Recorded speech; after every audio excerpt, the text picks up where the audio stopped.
When last we left off,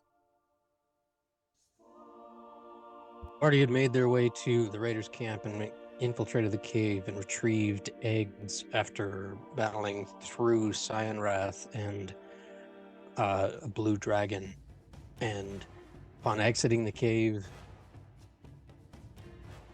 tackling another member of the cult, higher ranking member, who you recognized as Frulam from the attack on Greenest. There's another figure there. In addition to retrieving the 3 eggs that were in that cave, also finding maps and a book in several different languages, and proceeding back to Greenest with all in tow. And on the journey back, on the first night, you all made contact for the first time with your baby dragons as they hatched in the middle of the night, and each of you received a tattoo.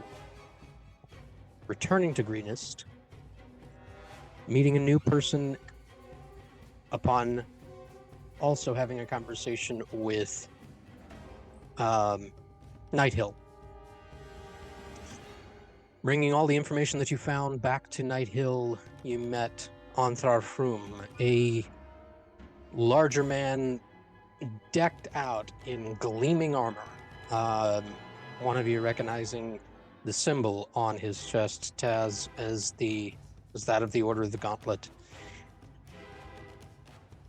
You all left the tower, left Nighthill with the information that you gleaned, and went to the tavern to have a few drinks with the new acquaintance, Anthar. And after so many hours, heard screaming in the distance. You all rushed out of the tavern and ran in the direction that other people were running to find bees 2 feet tall, wasps, with a purplish titan. And praying mantises that look like they were from another world with the same purplish titan. Attacking the villagers, attacking the buildings, attacking whatever was in sight. You rushed to everybody's aid. Anthar was nowhere to be seen at the time you guys rushed off. By yourselves, and with the aid of these new dragon hatchlings, managed to defeat these first few, and then heard thunderous booming as this behemoth came charging in immediately after. And that is where we pick up.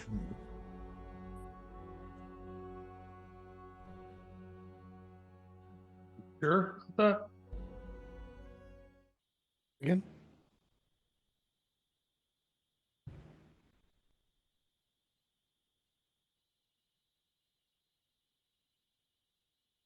We pick up back in the initiative order as this huge creature,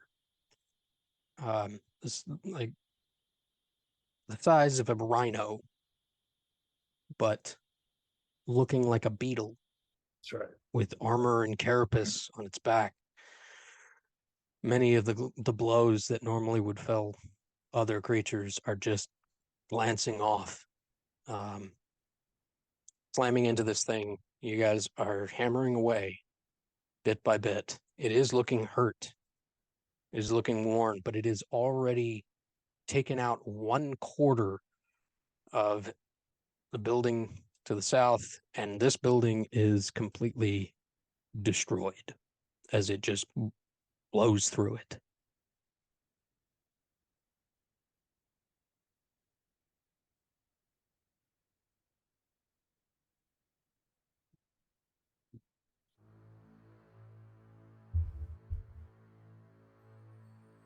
I unpause the game and The Alright, turn order. Merrick, you're up first. Okay. Eric's going to fly.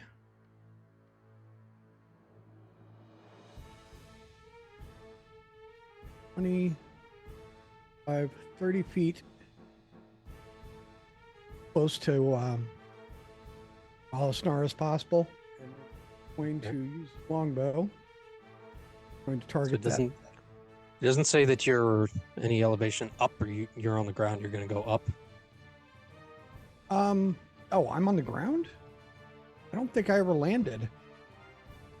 I don't think so either. So if you want to just set your, Yeah, I was at like 30 feet before, so yeah. All right. just right click and change it, hit enter. Did we turn off combat carousel by chance? We did. It is one of the ones that I shut off, have yet to turn back on. Gotcha. I can turn it back on real quick and then refresh and get us all back in. Wondering why I couldn't see the turn tracker because I'm not used to not having Oh. it at the top of my screen. I go ahead and. Are we in combat? I could have sworn we were in combat. Yup. We was.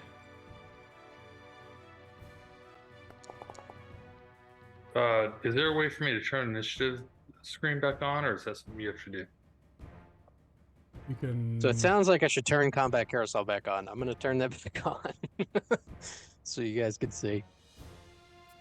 And then we'll it's going to refresh. Sorry, I was looking at my character sheet. Is that what you guys were just talking about? I think so. Yeah. Sorry about that. So we'll just Sure. refresh and get us back in. Combat carousel has been discontinued in version 11, but Ripper's come out with a better version. Really? Called combat. There we go. There we go. All right. We go. Take it. Don't start that shit.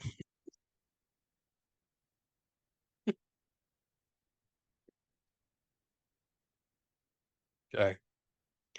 So Mary, you fly out and up. Yep. And took a shot. Okay. 30 feet up. Assume that hits. It does. God. Can't read anything.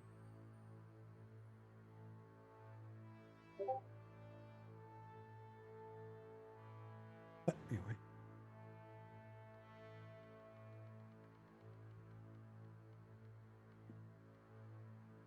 Pop him for 8 more damage. Okay.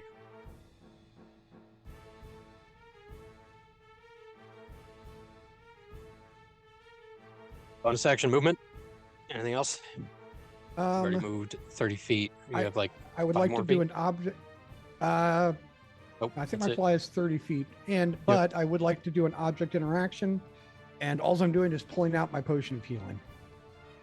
Okay. Lawsonar. All right. Character sheet will not pop out.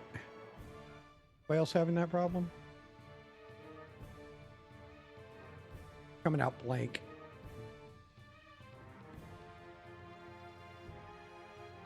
All works. Yeah, pop out's on, so that shouldn't be a problem. Yeah, well, it's popping out. It's just blank when it does, but that's okay. I'll work around it. That's your turn. That is my turn. Yes. This creature turns to you, Umari, and digs its legs into the ground, puts its head down, and takes a full run at you. I need you to make a strength saving throw.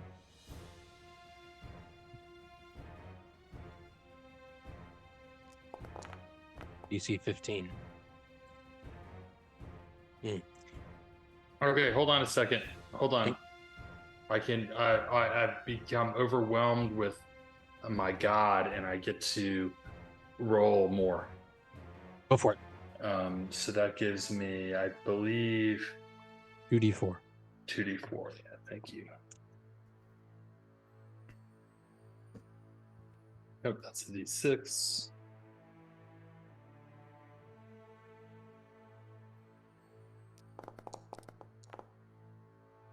$17.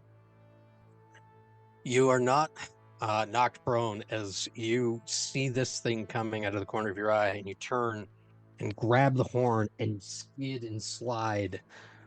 The impact on this thing is just immense.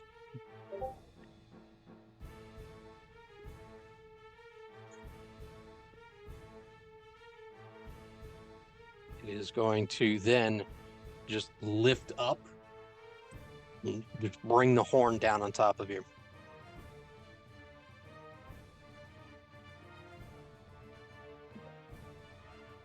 And you let go and just sidestep and let it go down to the ground, and it just cracks the ground next to you, but it misses. That's its turn. Umari, you're up. It is So I'm right next to it. to it. Also, let's Volisnar, you get an attack of opportunity as it leaves. All right. It would just be a bite. I'll put it. Okay, thank you. Yeah, I can't. Yep. Fresh Foundry because it's. Stop doing that thing. So I'll put it back there so you can target. I'm refreshing. It's. Oh man, I'm out of. You want me to roll it for you? Yeah, I can't. That's. I'm not Okay. having any luck with Foundry right. No worries.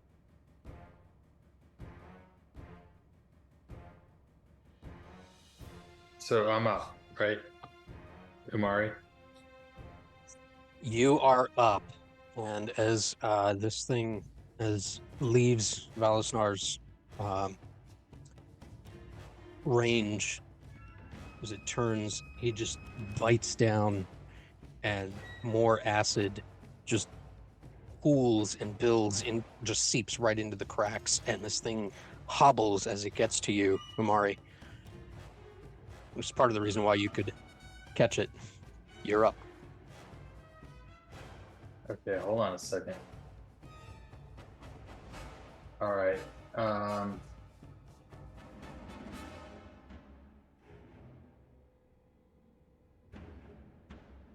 What does this give me?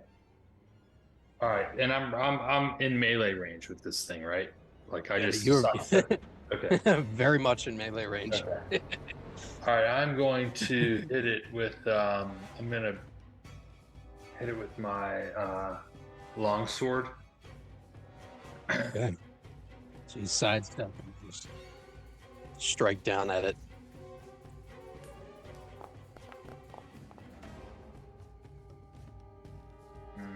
It's not good.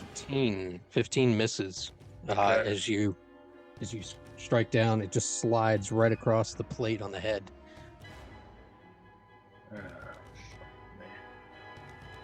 Okay, then I'm going to I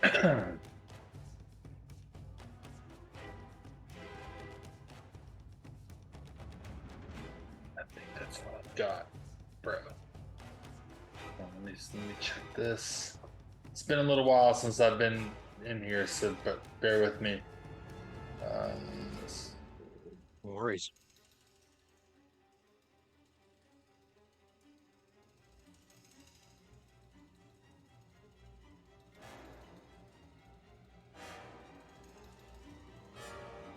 Nope.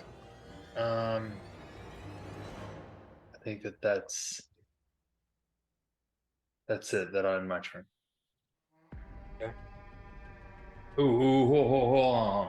Time out. Holding. Oh no, that's an action, not a bonus action. Yep, that'll end my turn. Okay. Baby.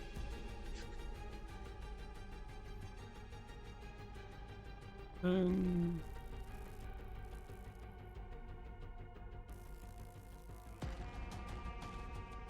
$35.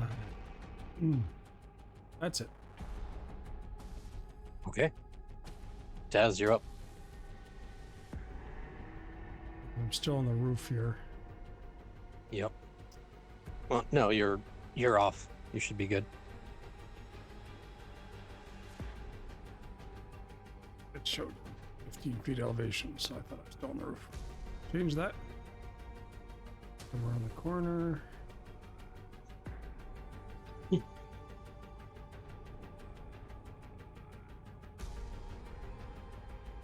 Say that.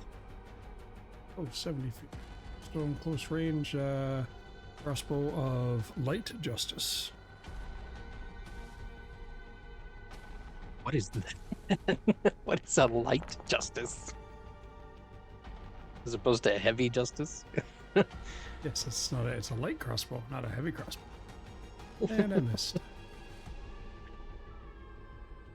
The bolt. Your aim is true, but there are these two plates that cover the thighs. And if you were just a couple inches to the left, you would have got right between.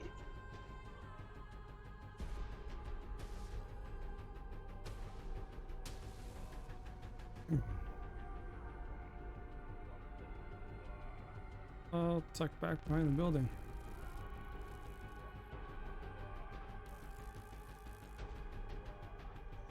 Bonus action.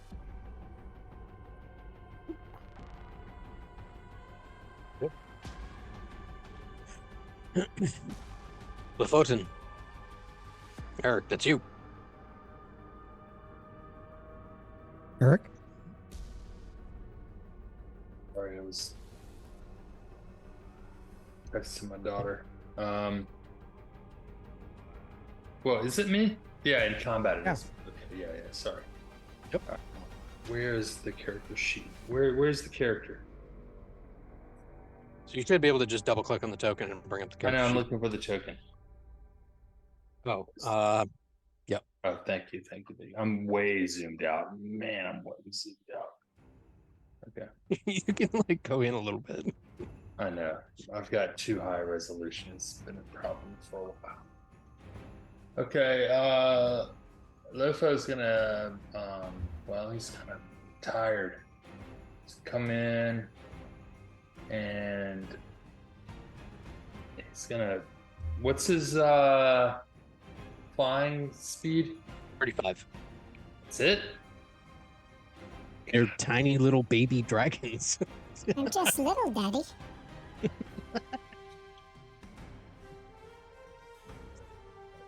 Okay.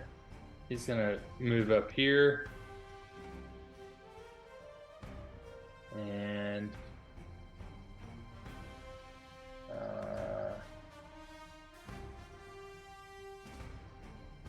that's all he can do. He's just gonna move and Okay. hang out. Valisnar, you're up. On the urging from Merrick, Allsnar just beelines towards him because Merrick doesn't want him getting killed. Yeah, and I will remind you guys that throughout this entire Mhm. thing, your dragons can talk to each other telepathically with the riders. Oh, that's it. So that's it right there, I think. But anyway, stops there. That's really all you can do. So yeah, that's it. Mm-hmm.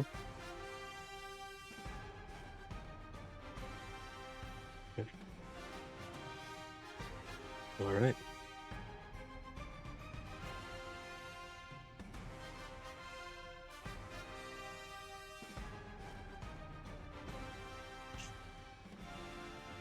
The tracker catches up. All Boy.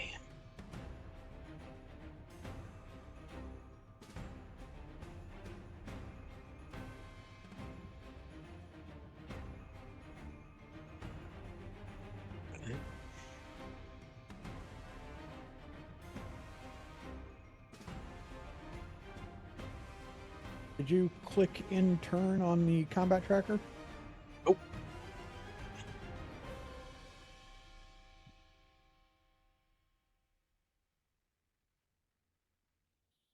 Uh, 10, 15, 20, Indicating 25, anyone's turn. 30, 30. Won't let me move.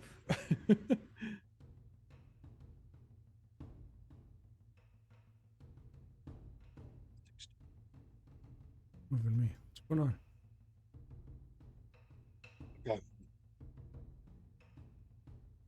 Stop it. Oh my God.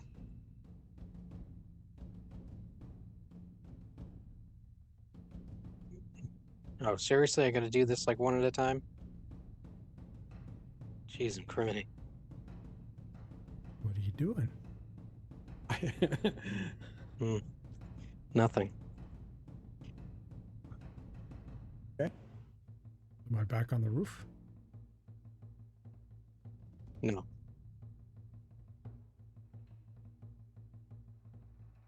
I might just disable the not your turn thing, because that's a pain in the arse. All right, Merrick, you're up. Okay. As you are flying above this, you see coming down the path between the trees, a gleaming Onthar with blood smattered across his armor.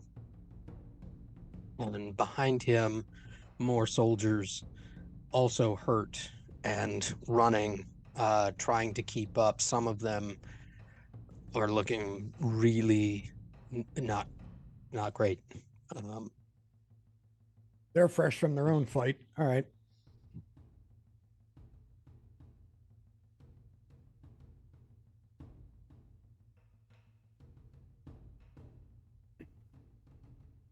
Okay. Merrick just yells out, "Friendlies coming from above! Friendlies are coming out!" And he's gonna fly.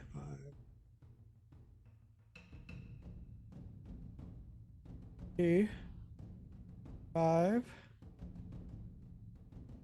30. He's like just zipped right in front of Volusnar, and he's going to take a shot. Yeah. Again.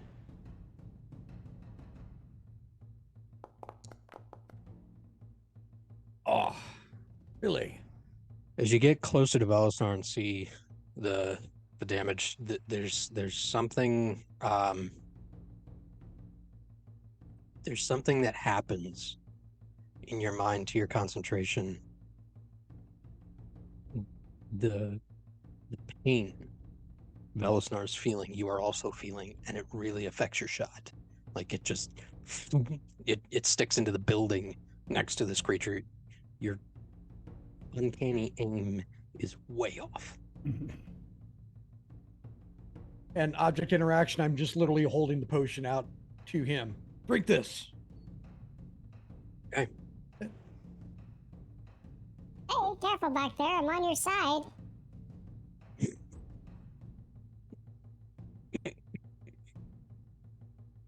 This creature is going to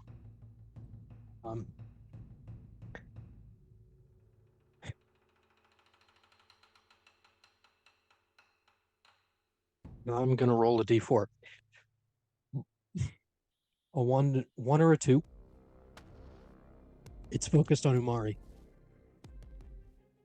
2 or 3, it sees the newcomers. It's just gonna go through you, Umari. Maybe knock you prone. And go for the new guys. Charge for them.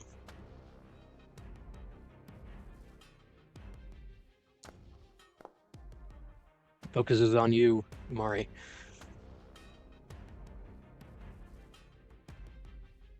Yeah.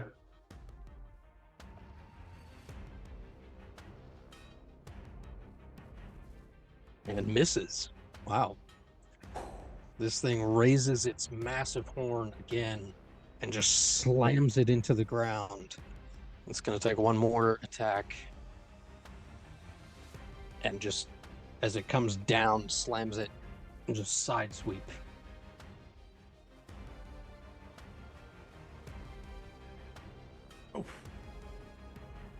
As it slams into your side, it is just awful. It's like someone took a 2x4 and just slammed you with it.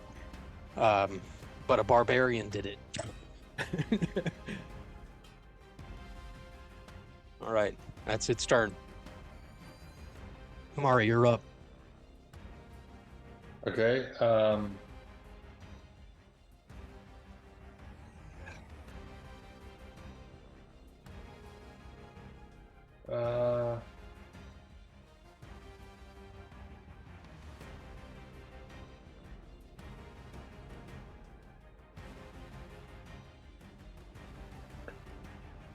What am I gonna do here?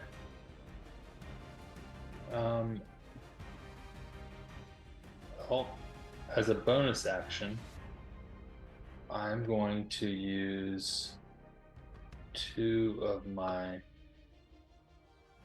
Why is it not on here? 2 of my sorcery points to get a spell slot. All right, 2 sorcery points for level 1.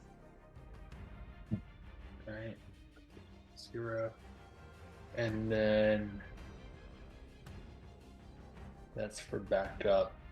And then I'm going to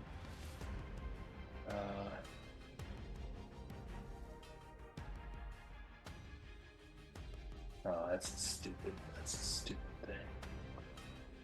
These are all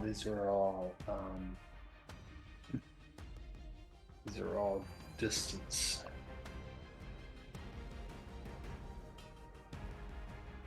Huh.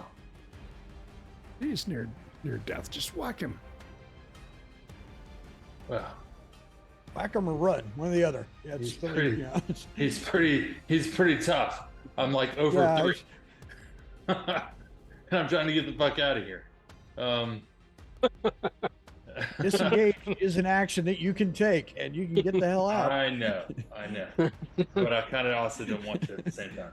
Okay, I'm just gonna hit him with my longsword again. Fuck it. Go for it.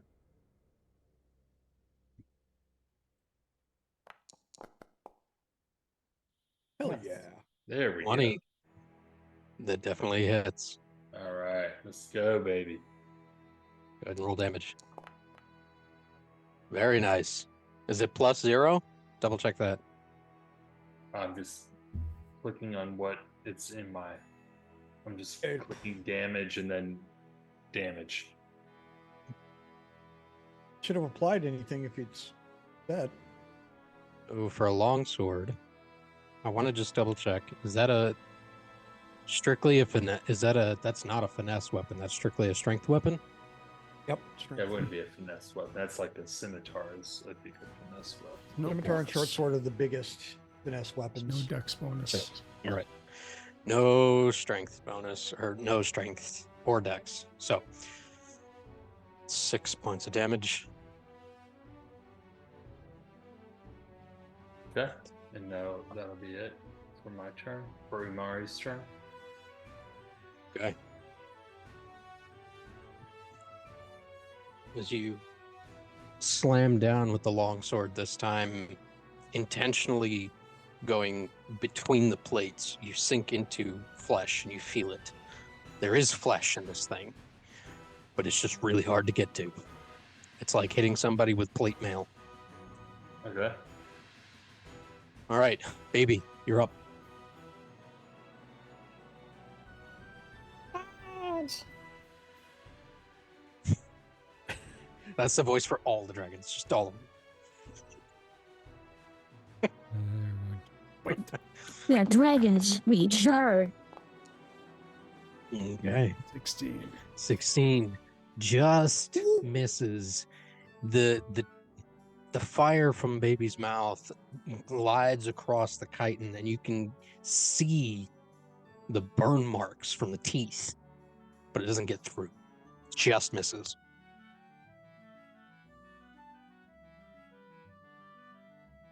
Ooh, I'm up. As you're up. Okay. Corner 5.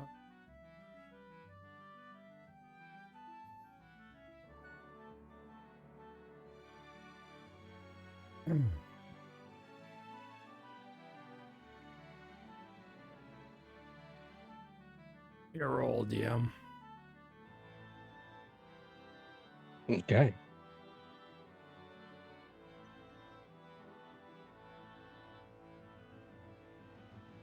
C14. Wisdom save. No. 4.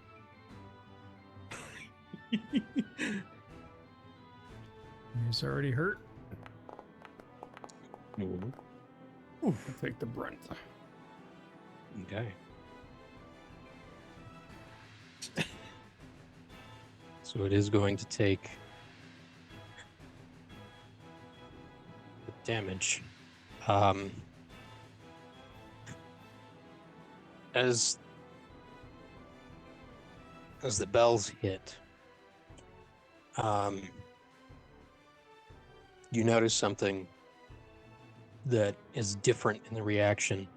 When this one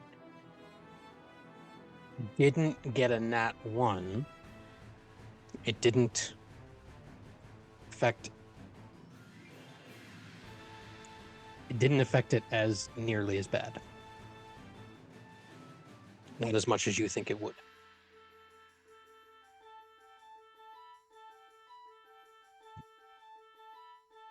It did affect it. Yoki. That's it. Okie dokie.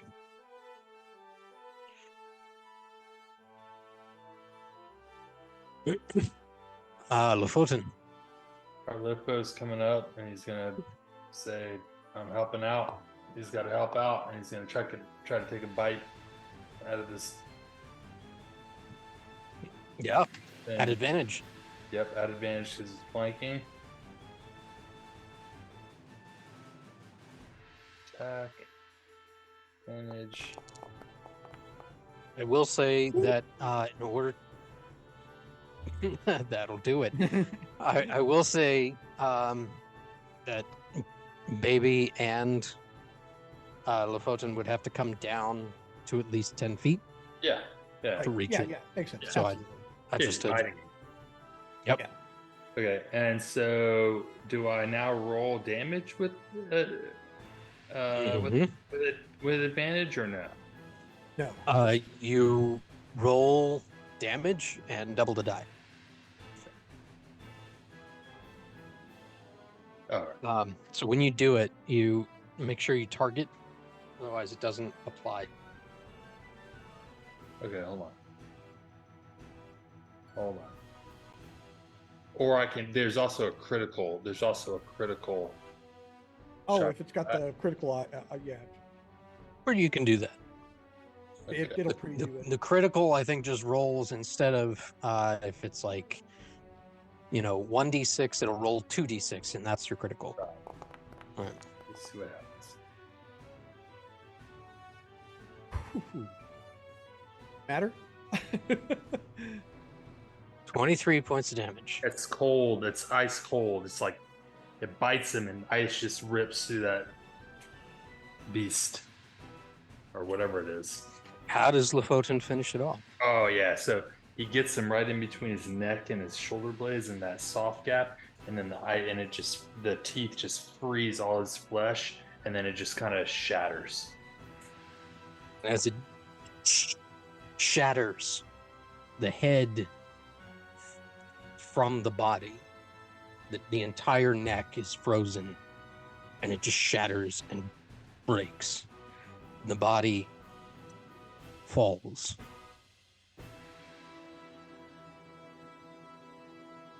And you all breathe.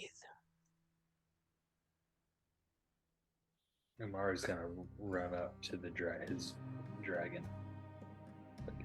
Make it work. Just as Onthar and the guards come rushing up, and they're yelling, and they all kind of like slow down. Oh, thank God. And like all of them are just relieved they don't have to deal with this. Including Antar. He's just as relieved to see it. We will end combat there.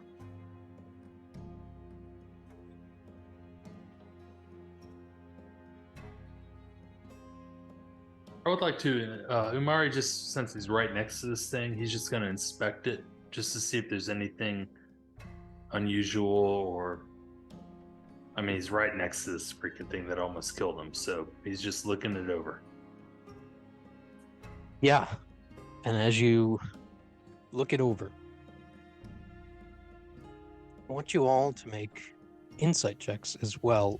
So, Umari, you're going to make an insight check and investigation check, please. Eric's checking this out hardcore. He's got the thing of these bugs.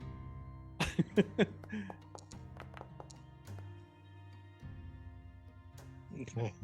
Insight and investigation.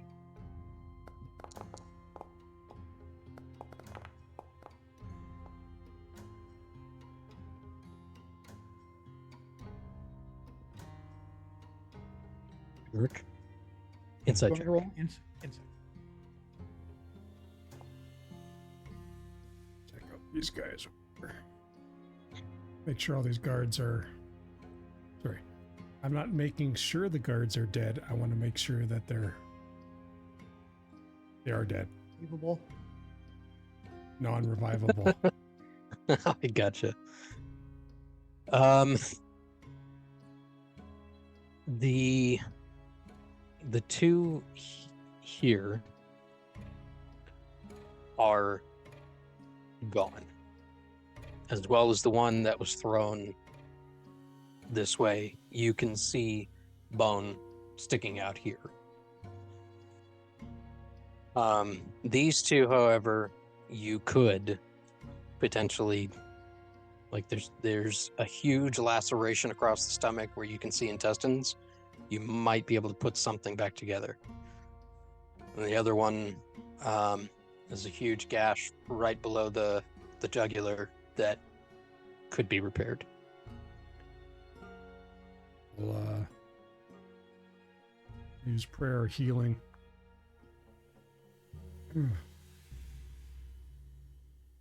Okay.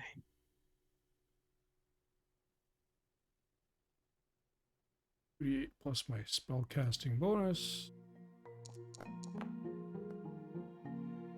13 points. 13 points. Medic has arrived. Holy. Nice. So, Comes to you. yeah.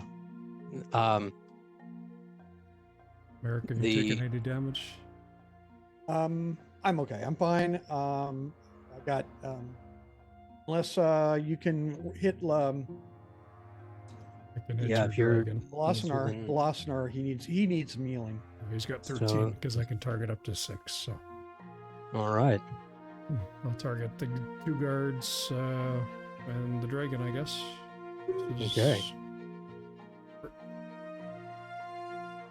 We're in range. Merrick, as you watch Volisnar's wounds just heal as the light emanates from Taz, the guard on the ground, eyes just pop open as all of the wounds across his entire body are just sealed.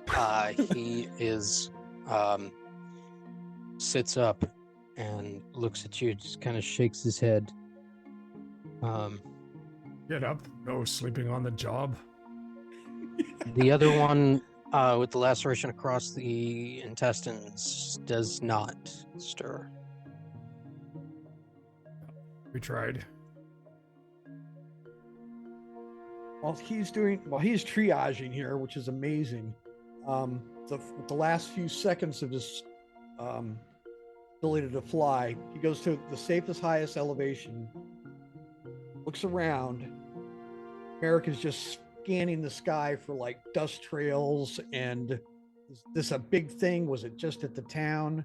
Any sign of, if he can tell anything? Okay. So I will say that you probably have about 30, it's 1 minute. Yeah, I That's have why. like, You have like 10 or 30 15, seconds. 10 or, yeah, I'd say you have about 30 seconds left. We've got about 5 rounds in that. right.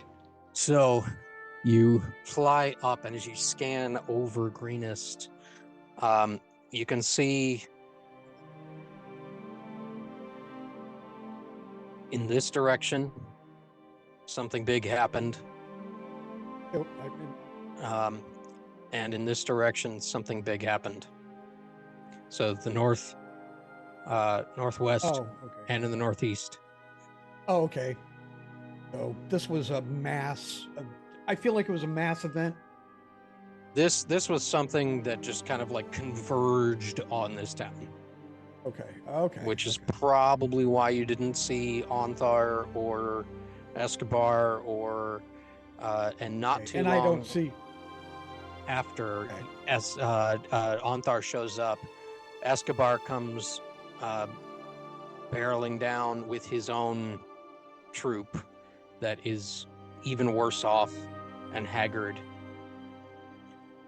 Now these wasps that I'm seeing on the map, because I can see them, are they down? Or They are they are alive down. and attacking? Okay, so No, those are other battles. everything is down. Everything is Okay. This is them coming to you, hearing the battle from where you were. Gotcha. All right, then and then he kind of breathes and flies down, and then wings just kind of fade away. Shakes his head. Mhm. Umari, with that investigation check on this creature, this is again nothing you've ever seen, nothing you've even heard of, nothing you've read about. This thing is just not from here.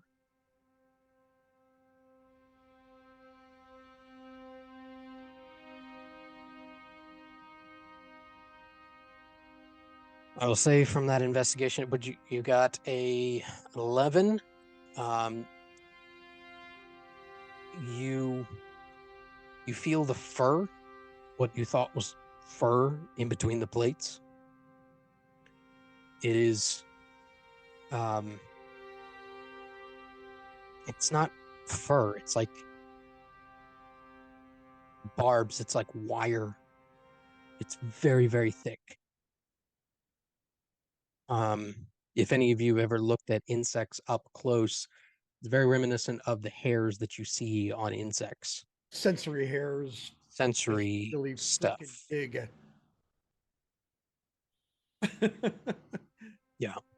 And you also notice that these things' eyes are very, very big.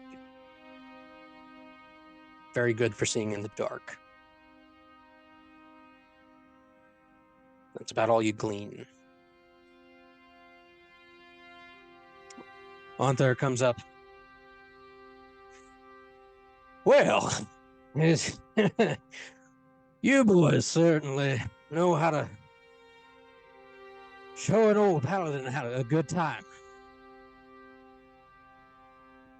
You took all the fun, I see. I should have gone with you boys. What the hell are these things?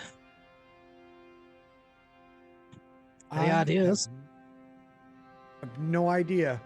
Actually, I've already been asking some questions that way, but I haven't heard any answers yet. Wonderful. One of the guards, and then 2 of the guards, 3 of the guards behind Onthar start coughing. And he turns around and looks, and as they look at their hand where they coughed, it is covered in a purple liquid.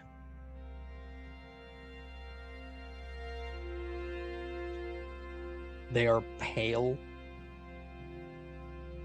They are like swaying. And he goes up next to you, Taz. Is this anything you've ever seen?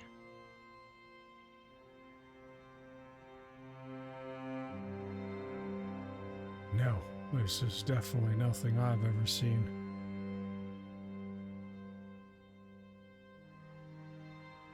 Does make a history check.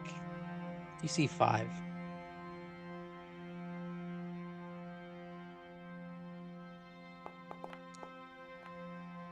As you stop and think about it, you say that out loud. And then it occurs to you, Victoria, this is what she looked like just before the end. This is much, much faster, but that purple liquid, you've seen it before. This is what Victoria looked like before she died.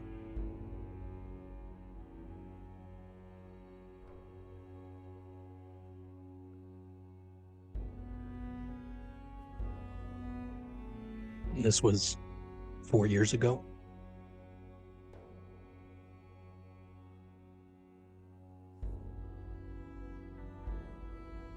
Definitely not good. Let's see if we can cure them, and quickly. Is Baby picking up anything from him? Who? Huh? From Taz? Yeah.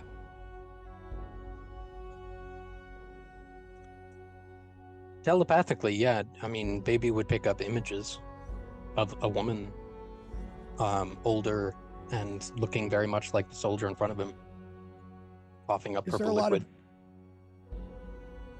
and a lot of emotion with this, or no? Yes. Kevin, I guess.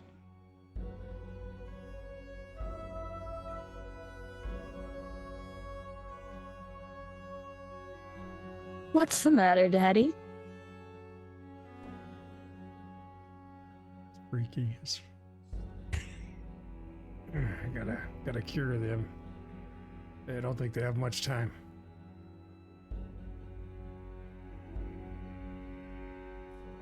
What do you do to cure them?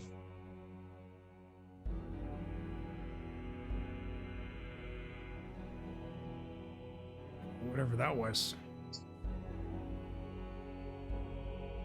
You see Anthar go up and just relax, son. And you see his hand light up on the soldier's chest as he sways, and color slowly returns. You've seen something similar with other paladins on the field of battle. This is lay on hands.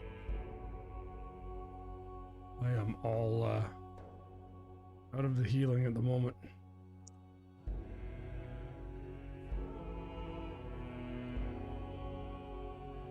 It's all right. You men that don't feel well, return to the keep. Get some rest. Keep yourselves hydrated until the morning when Taz and I can return. In the meantime, gentlemen, dragons, perhaps we should finish our drink or pack up the rest of our stuff and get moving. I believe we are on a time crunch. We need to get moving to, what time is it? It is 3:18 in the afternoon. It's up to you, gentlemen, whether we stay for the night and help what soldiers we can, or leave post haste, as it were.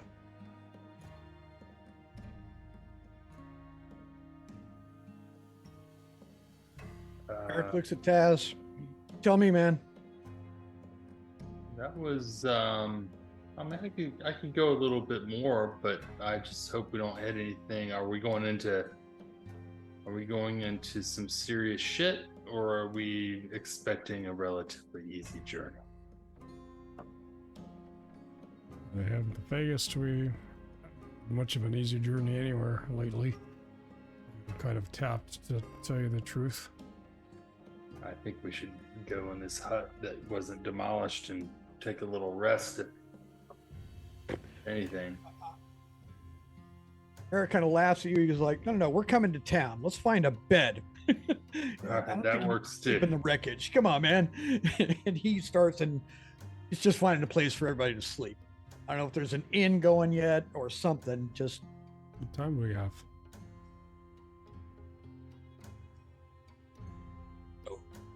You guys know that the tavern you were just at has a second floor, and that's where all the beds are, and you guys head there to sleep for the night. Off in the distance, you hear a bell.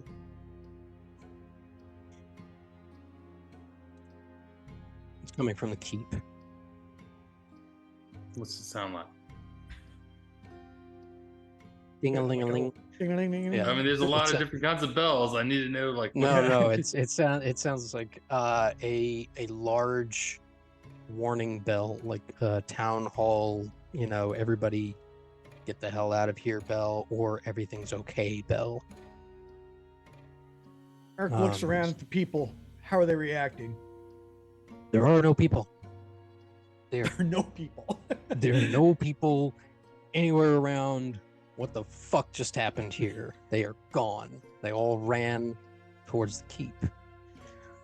As you guys progress towards the keep and hear the bell, doors to the keep open and people slowly file out. The reactions are mothers holding children, looking around, men and some women holding pikes or pitchforks or whatever. Everybody is on edge. Good. Good. Eric just walks with the crowd and just goes back to the tavern. As you head back to the tavern at the end of the road, there are, I'll just move you guys there. You can see at the end of the road, more bodies of more creatures like this.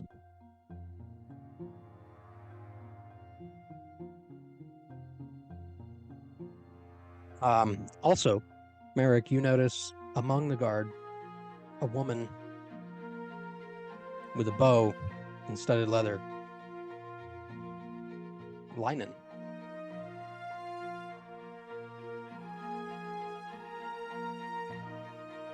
Looking Walks up and- slightly different from what you've seen before.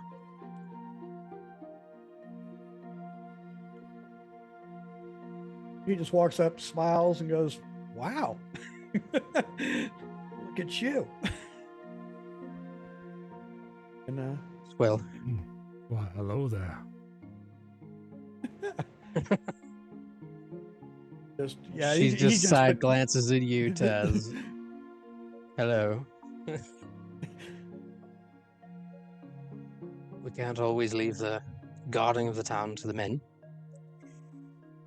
And this bow comes in quite handy, it would seem.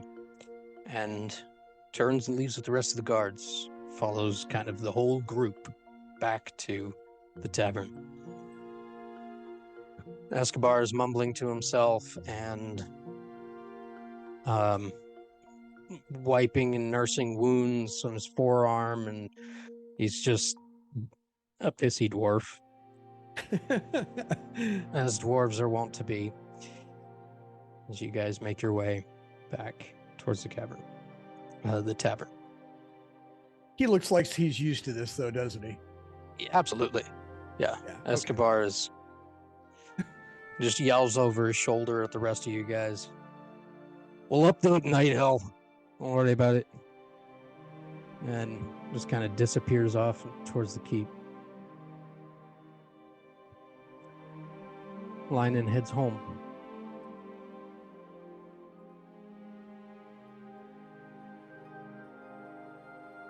Hey, Merrick, why are you so teeny tiny?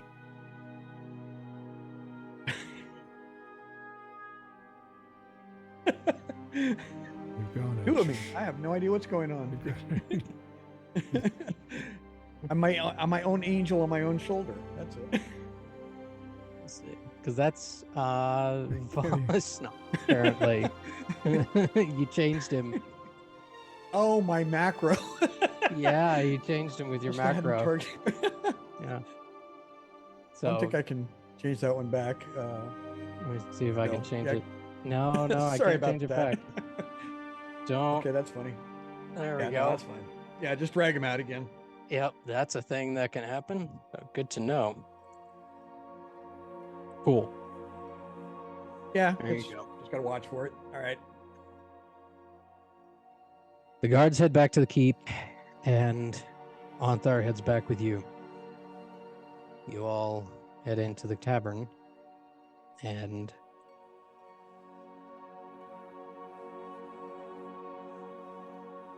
it is about 4 o'clock in the afternoon.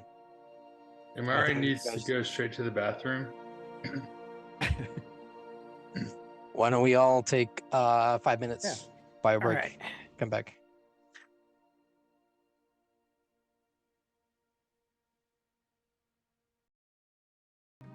I mean, Mark's ready to just crash and leave in the middle of the night. He doesn't care what time we travel. He almost feels better traveling at night. Okay. Daz, as you're walking back, that image sticks in your brain for a little bit. And as you're walking with the group, you glance at a few of the guards that are exhibiting some of these symptoms. You remember a few things. One, the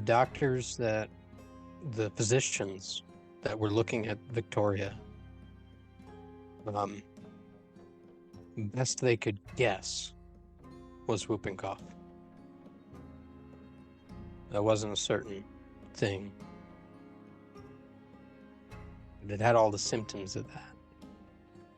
Two, it was, from your memory, extremely contagious. But there were certain people that were immune.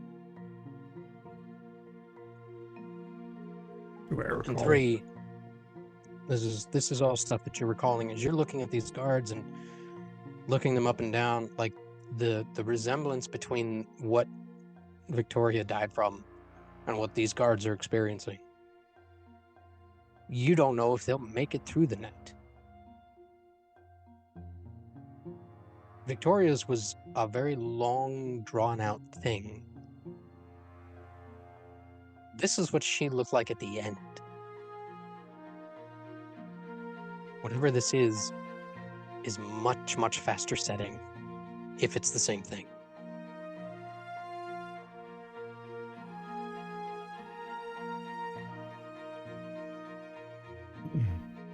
Do I recall what type of folks were resistant? Was it specific?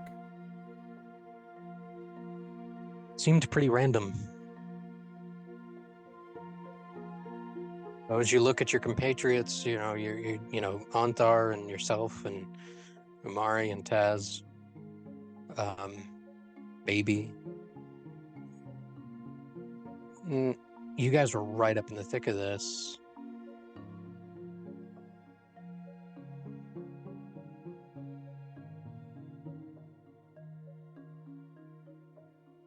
You don't know where they got it from. They were all the ones that were sick were injured, though, right?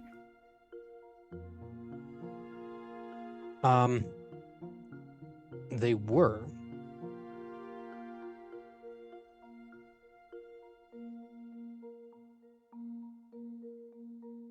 Were there any that were injured that weren't suffering from those I could see?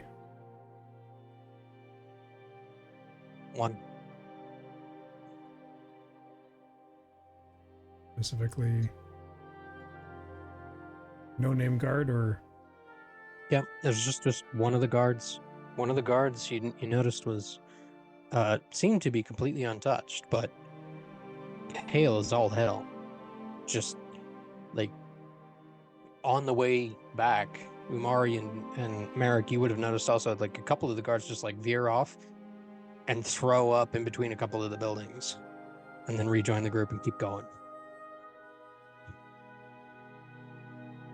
All right. Well,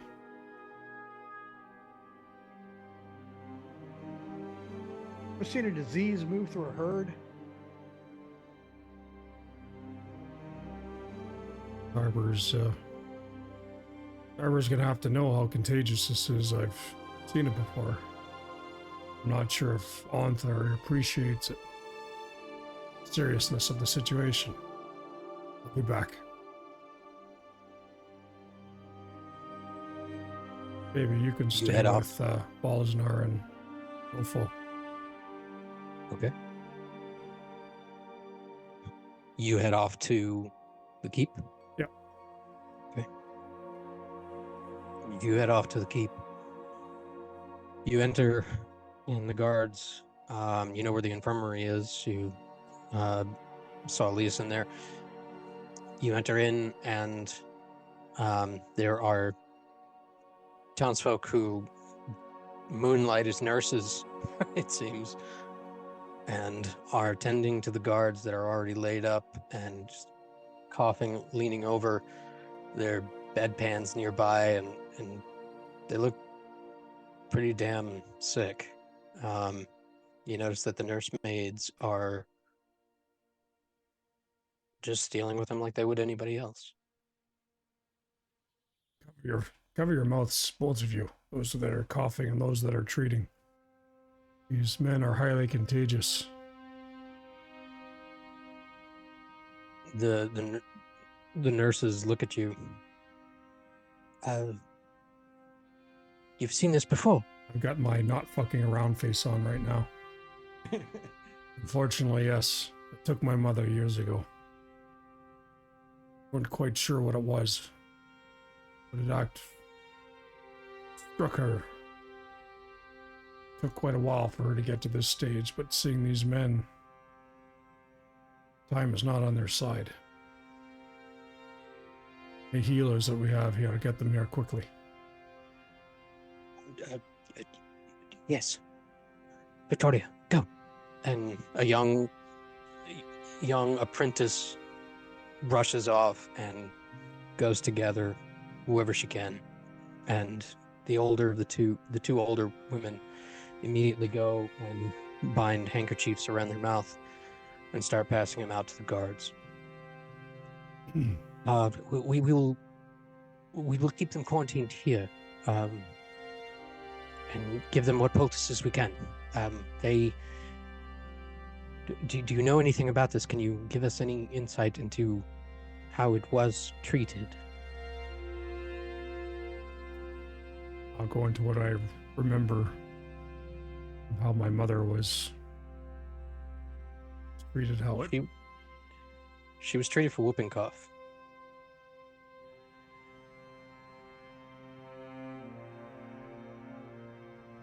Same kind of conditions then. It's definitely not that. It's just some place to start. Contagious disease. Very well. We will do what we can. And thank you. And they return to their work. One of the women heads off out of the infirmary and just out of the side. I'll go inform Nat Hill as well. Thank you. And heads up the stairs. Merrick, Umari, you are in the tavern with Onthar as he plops himself in a chair, waves down one of the barmaids. Like him. Is this building right across the street? I'm looking at tokens, so I'm getting a little like, are we? So the building that you are in front of right here Mhm. is the tavern. If you were to double We're click, essentially inside. Yeah. yeah, if you double click on that token right on the sign right there, you can buy drinks, you can buy food, you can buy a room for the night. Okay, I don't see what sign you're talking about, but There's no sign. where is Taz right now? Taz is out by the keep on his way back. But while he's there, it'll take some time. You guys probably have about a half hour if that's all you're doing there, Taz. Okay. All right. Well, Start chewing on his ear and just, You seen anything like this? I don't know what this is. You talking to Antar? Yeah. He leans back. I have, once before, a little further south. A country of it's much worse there than it is up north. Seems like it's making its way up. Whatever it is. At the time, I didn't think much of it. This is the second time I've seen it myself. Don't move like that on their own. Something drove them. Something drew them. Have something to do with the dragons, you think? I'm not sure. There's, Leeson would know more. It's part of the reason why we're meeting him up in Elturel. He bounces back and forth all over the place. Has connections to get him place to place pretty quickly. But from what I know,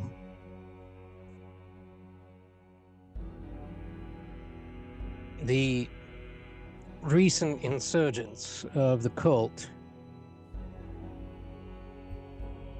has tied relatively close to whatever these creatures are. Now, I've also faced the cult of the dragons here and there throughout my years.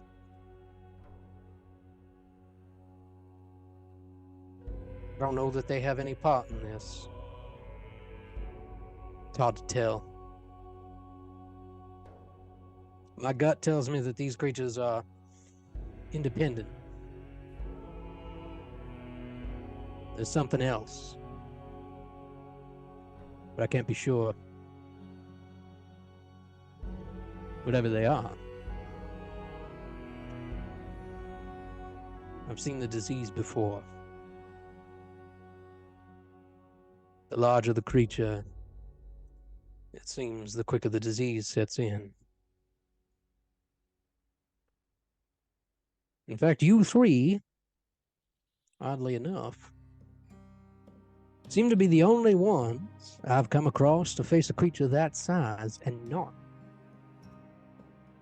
contract whatever that is.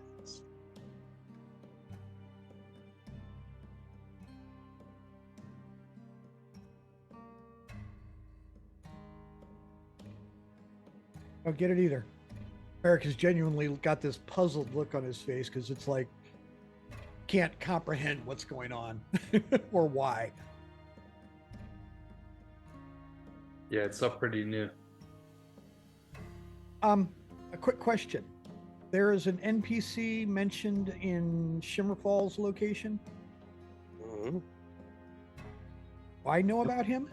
You do? Okay, all right. So this is all right. That ties in. So somebody who's who might know. I don't.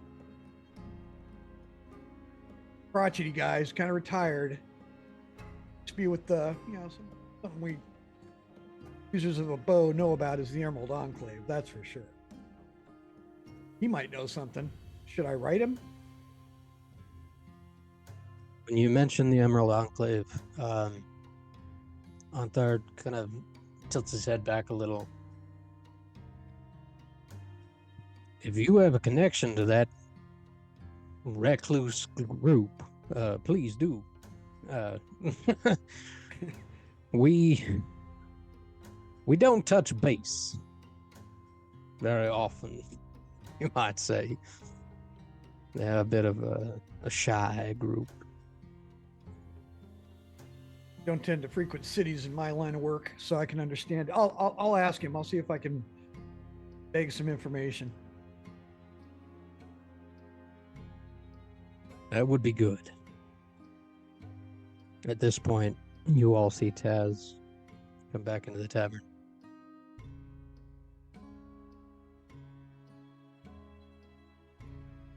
Hell, please. Quickly enough brought, dropped in front of you as you all sit around the table. Hey, buddy, why you got your I ain't fucking around face on? What's up? It's not good. I haven't seen it this in quite some time. It's concerning. What, this? What are you talking about, man? The disease. You know what he's talking about? No. This is the disease that took my mother. 40. Although it manifested not nearly as quickly in her as it did these men here. Umari's going to look at Taz and not try to be too obvious, but is seeing that Taz has the disease. Make a medicine check. Off into my shoulder as he does that. Is it a deception check? Ooh. Nat 20. As he coughs, that's just a regular cough. All right. He shows you are extremely confident. Like, there is nothing wrong with Taz, or Merrick, for that matter. On a Nat 20, I'll give you both. Nice. Or Baby, or Valdesnar, or Lofoten. And the dragons are in the tavern with us right now, or are they out with the horses? They are in the taverns with you at, like, around the chairs, around the table, kind of sitting with you guys, listening to all of this attentively. I'd be sharing my drink with Valdesnar, probably. Yeah, I'll Taking it off, but yeah. I'll order some meat and water, or a round of meat and water for the dragons. Okay. How much that costs? Thank you, sir. The dragons are brought a plate full of pork, and they dive in with gusto. As they eat, all of you through the bond feel a wave of refreshment and replenishment in yourself. You're not sure what it is, but you feel like just below your heart, something inside of you is relieved.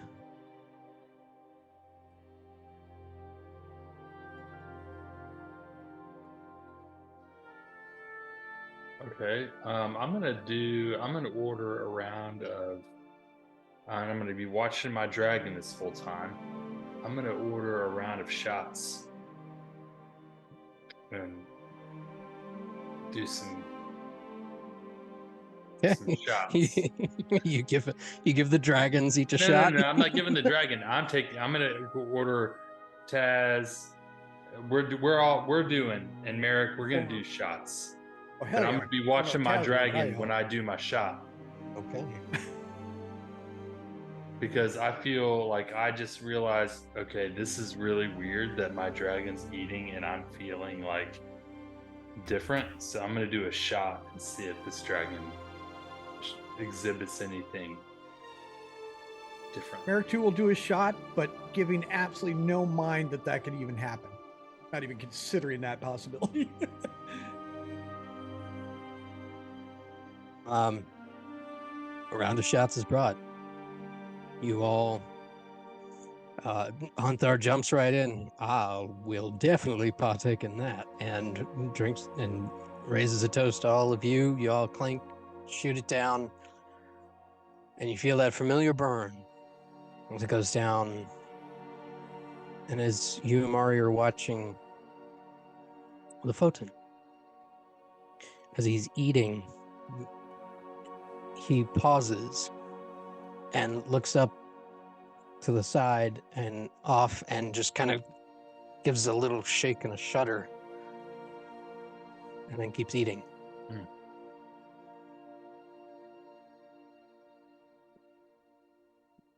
Well, I'll Fruit just sit around Taz? the table and say, that's both interesting and refreshing and magical all at the same time. Good shot, boys. Yeah. Which He goes. is not paying attention to the dragons at all. Not Yeah. What, just what, takes what it does for what it is. baby feel? How does baby feel? Did she feel anything from that? The dragons, Valisnar feels a slight warmth, but not the burn. Lofoten feels very warm. Warmer than he's ever used to being, to feeling. And his chest burns a little, and he feels uncomfortable and kind of shivers a little bit at it. And baby doesn't really seem to react at all.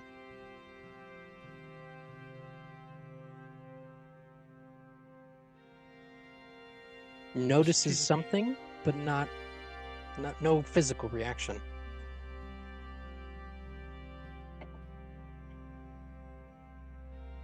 Got food. She's not gonna pay any mind to it then. Hey. What time is it? It is, after a couple hours of conversation, about 6 o'clock. 6:45, and you guys, the sun's going down outside. I You won't guys taking a long rest scale here? it, but yeah, Merrick's writing a letter, leaving it for somebody to hand to a postman. It's going to be too old, whatever his name is, asking questions. Then he's crashing, yeah. Okay. I also want to, in this time, I want to remind you guys about the book that you found. I don't know if that's something you want to bring up or if that's something you want to put off. It's up to you. I'm not pushing. I'm just reminding you that it's there. It's one of those things that can slip between the cracks. Taz, I believe you have that. Better take a look at that. We have another round. Pull it out and place it on the table. Okay. Hell's that? Where'd that come from? It's just something I happened to pick up and almost forgot about. My That's all the good stuff while I'm watching out. Keep little guys birdie from getting reminded me. jumped. Yeah, well, let's see if there's anything interesting in here, shall we, boys? Okay. Journal entries in books.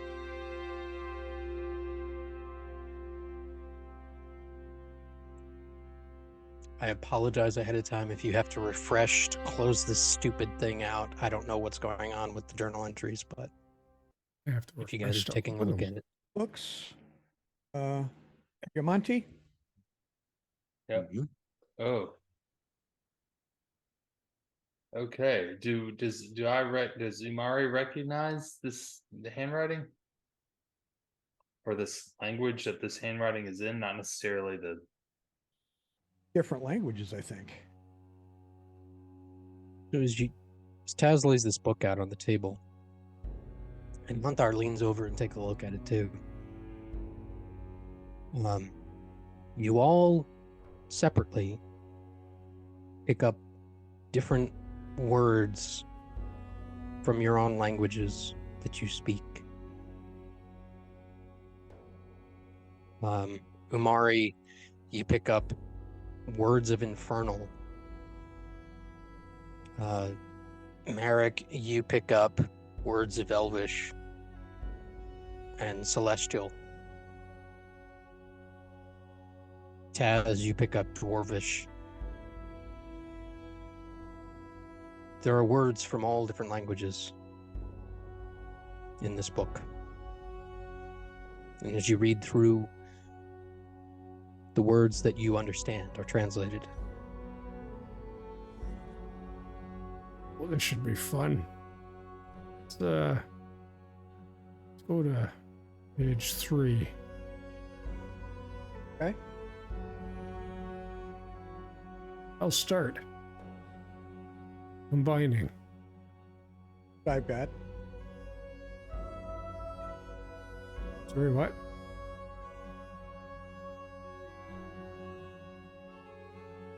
Combining. That's what I've got. You got the same word? Word 2. Yeah, then I jumped to word 2 after that. Combining blank blank, word 2 blank. Oh, motherfucker. Like, this is like legit. We're all looking at different shit. No, I think they were. Well, You're all looking at the same book, but you're all translating different words based on the languages that you speak. You all know different languages, and you can all read different languages. And the languages that you can read, you're picking up in this book. Every single language that you can speak is in here.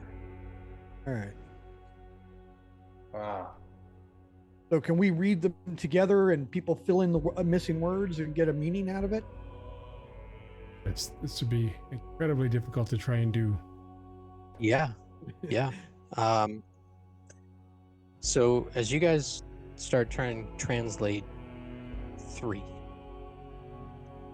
what languages do you speak, Taz?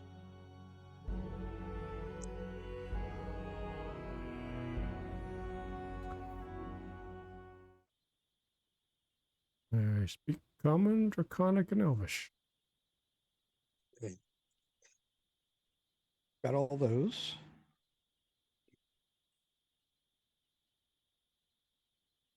Merrick has those too. That. Merrick has those too? So Yep, you two are I have reading. those two. I also have Celestial, Goblin, and Sylvan.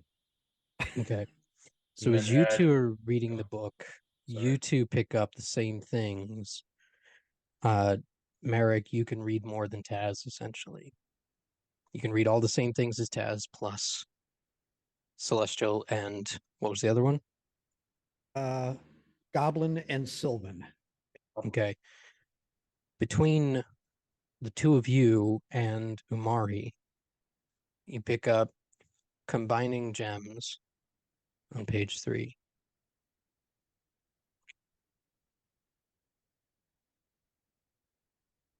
Burning them together would cancel effects of both and effectively nothing open.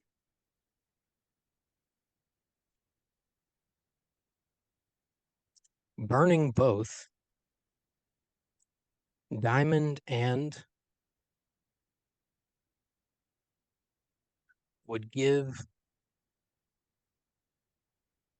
ability to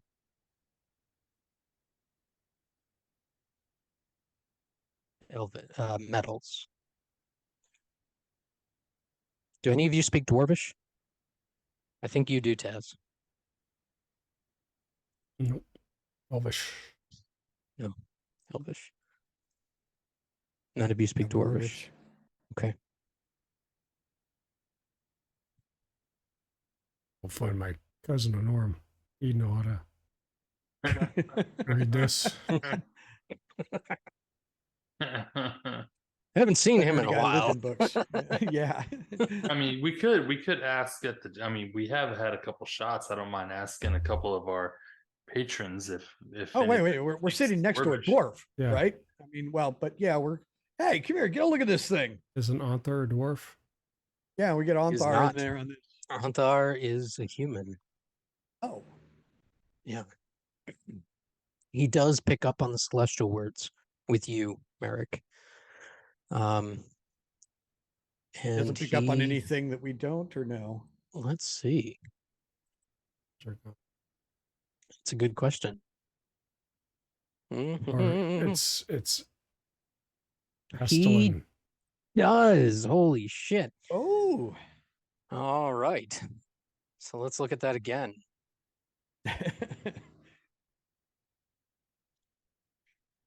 It's a good thing we're recording this. Okay. Combining gems. Kombinovani Drahokamov. He translates that to combining gems.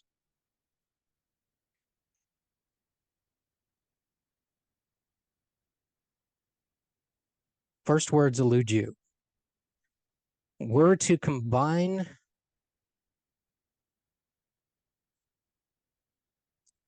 of gems, one could use one or both of those gems separately or at the same time. In most situations, in the case of pearls and turquoise, however, you could only one or the other. Burning them both together would cancel the effects of both. And effectively, nothing would happen. Scribbles. Burning both diamond and scribbles would give one the ability to push scribbles, metals.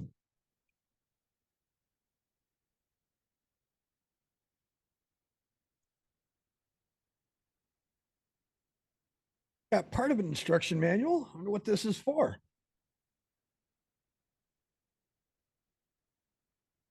Very interesting.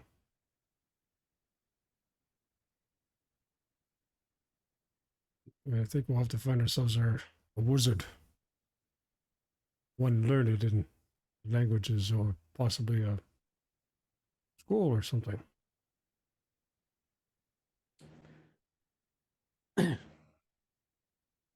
about that stuff. Given where we found it, I don't want to be just walking up to anyone on the street saying, "Hey, could you possibly describe this for us?" Do we have As any? it occurs to you, you were the one who looked at the bookshelf in Froome's room.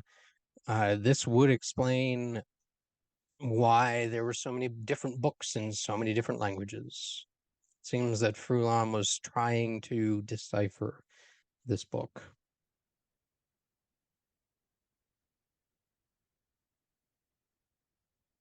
It is just one page. I will send you guys the translated version that you all speak. Okay. So is that like each? Kind of. There's 4 pages. There are 4 pages. And I think the best way to do it is probably for the languages that you can all speak, each of you individually, I will translate those into common so you can all read them together as if you were all sitting down together, translating and talking to each other. And at some point, you guys can decide that that's what you're doing and go through. Yeah, we can just transcribe them into one copy, basically, exactly of the words Yep. we know. Yeah. Yep. And go from there. I have a feeling that puzzle's not going to solve itself quickly, or real quickly anyway. We can go to sleep. That's what Merrick does. He takes a big last swig and he's like, I'm crashing. Okay. You all crash for the night. Unless there's anything else that anyone else would like to do. As Merrick heads off upstairs with Valdesnar, I assume? Yeah, Volsner. I would assume he's coming with me. He's like, come on, buddy. Okay. Yep. Heading Okay, up. the two of you head up. Taz, Umari, Baby, and Lofoten. Anything before you close out the night with Anthar? Baby's tired. No. Go ahead, Kev. Nope. All good. Okay. You all head up to your rooms and long, well-earned rest.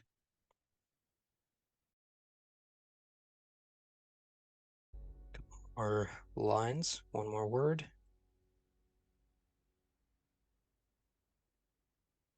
And we're ready to dive back in.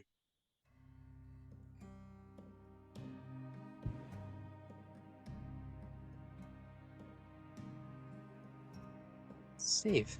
Okay. First page is translated. You should be able to read it. Let me know if you can't. Not the whole thing, right? Correct. It's supposed to be. What Okay. you- All right. What you can read is there. Okay. Yep. Looks like it. Right. Done.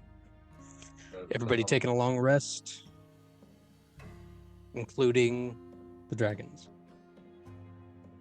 Yeah. Okay. Yeah. Make sure you go to the dragon's character sheet and hit long rest there too. Okay.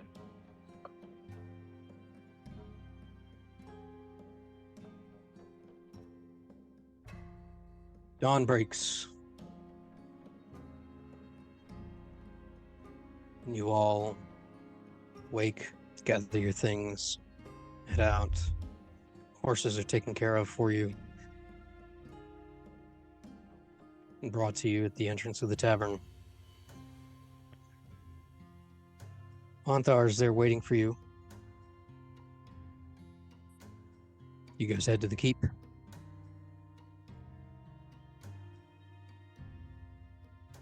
You head out. Yeah. Yes. Okay.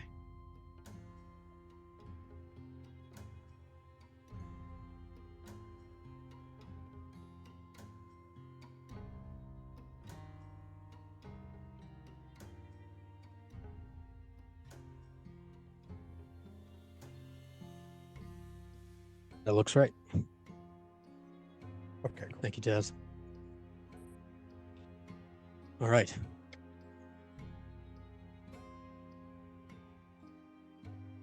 You guys head to the keep. As you push the door open,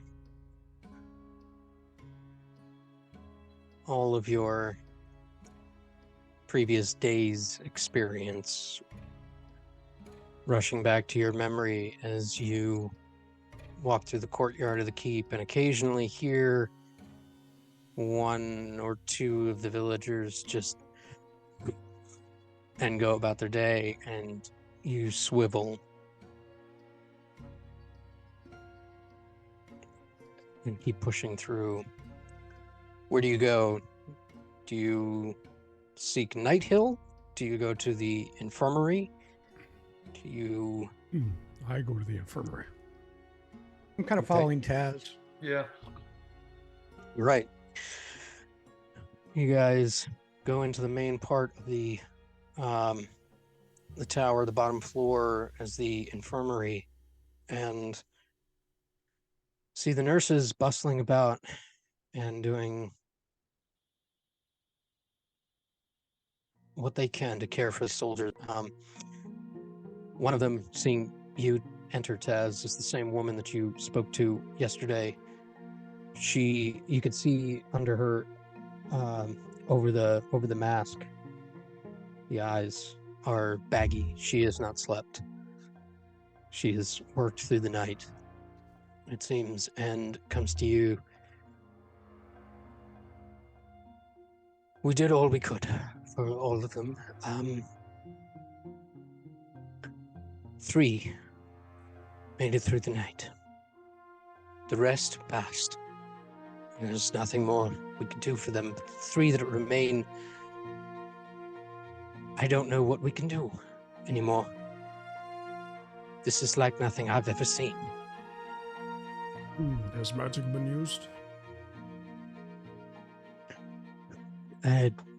We have one in the village that can use very, very basic healing magic, and it doesn't seem to have any effect.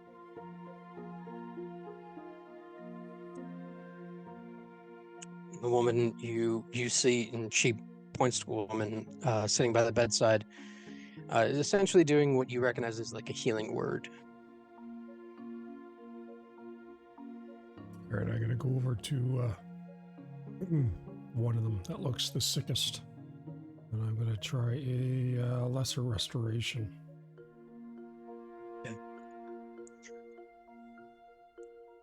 You put your hand on her shoulder, and she steps aside.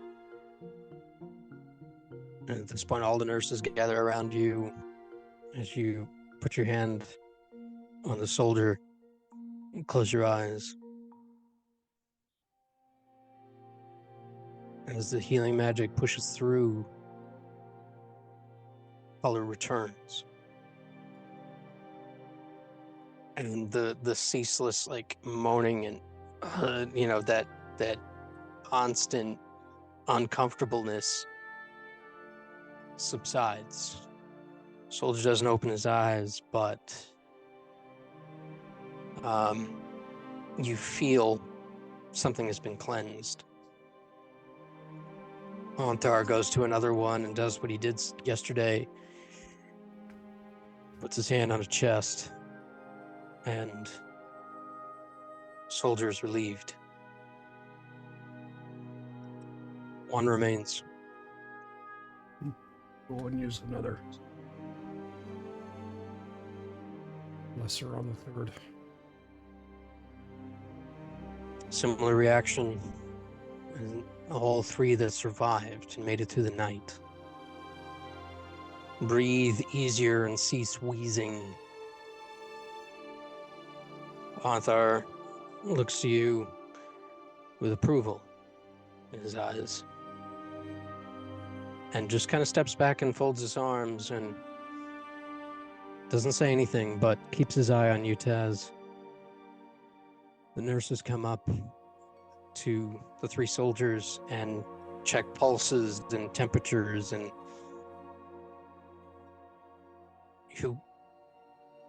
you've done it. Thank you so much. We will tell them as soon as they wake. Thank you. This is good to know. We will ask the surrounding towns to send a healer that can do this. What magic did you use? Let's see. Spell. Lesser restoration. And they make notes and jot it down, rush around. Thank you. And go about their business. It seems you've saved what you could.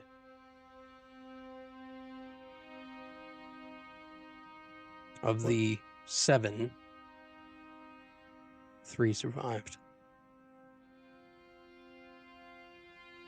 One thing to die on the battlefield with a weapon in your hand And the blood on your face, it's another to be. Lose it. You're back. Dead. Coughing up to some disease. Are there new faces in this little quarantine? Have they added people to it? You don't see any new faces.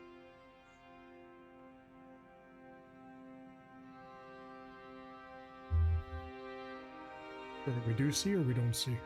You do not see any new faces.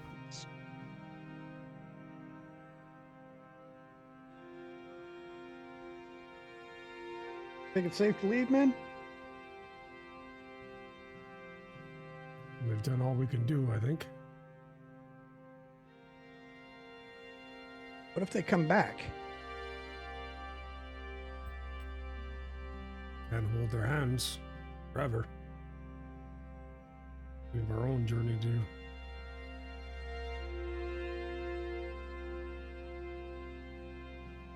No, you cannot. As you all turn around, you see Nighthill leaning on the door jamb, with his hands behind his back, looking at the three of you, and then glancing down to the three dragons, nods to Antar. You cannot hold our hand forever.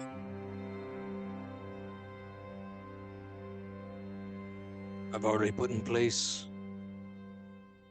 what we can. Palisade from the woodworkers, some sort of defense against this if it continues, but Greenest was not built for this.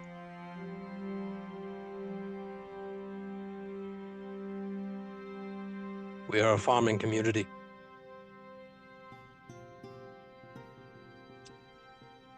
Come. He turns and leads you upstairs. Apologies, so no disrespect was meant. It was more of a term thing.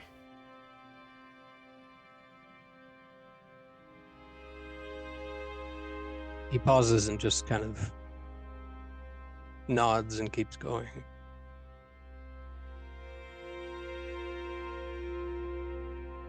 He goes upstairs to the room that you all have seen before, his office, outside of the war room, the large table.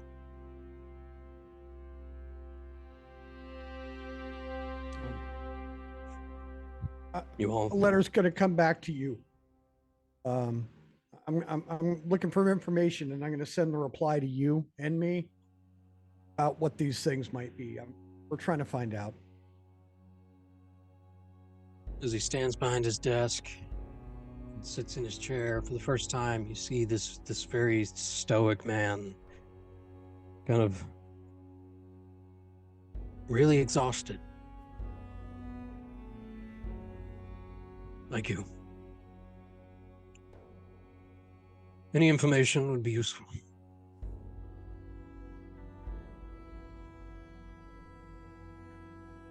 The most recent attack first from the cultists and now from these creatures, and from what Antar has told me, that they are coming from the south. This will not be the last of the attacks. I am now faced with the decision: do we stay and defend, or leave? Moving an entire town is not exactly an easy proposition. Neither is it your problem.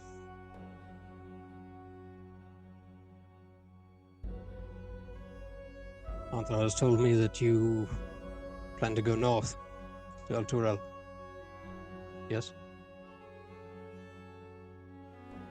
That is correct. Fred looks down at Dragon is like, yeah, we have business. Good. I'll be on the lookout for your letter from your... Who am I looking it out? Who is this coming from? Old Dalen. Retired Emerald Enclave fella.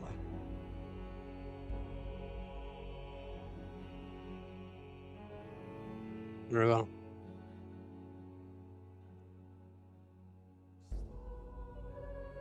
Is And- there any advice you would give an old man? I think you got it covered.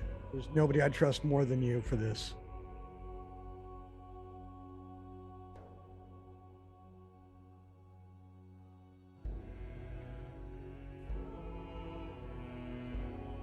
He looks at you all.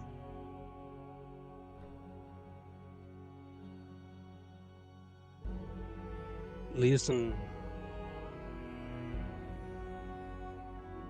told me of an old man who lives north of here. I don't know where.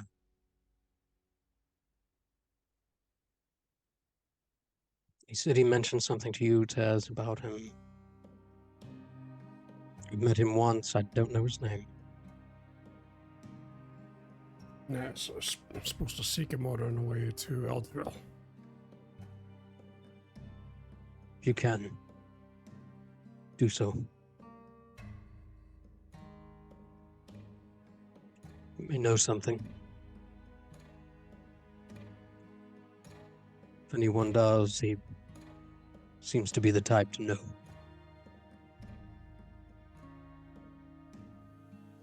I don't want to keep you. You've done more than enough here. You have no ties here.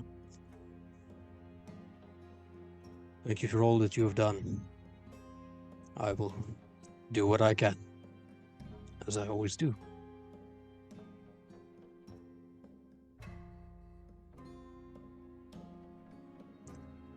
He looks to the dragons. It was a pleasure to meet you.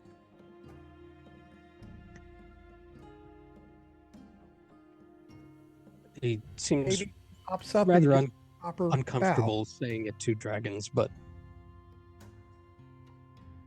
Maybe we'll hop on the table and give him like a very proper.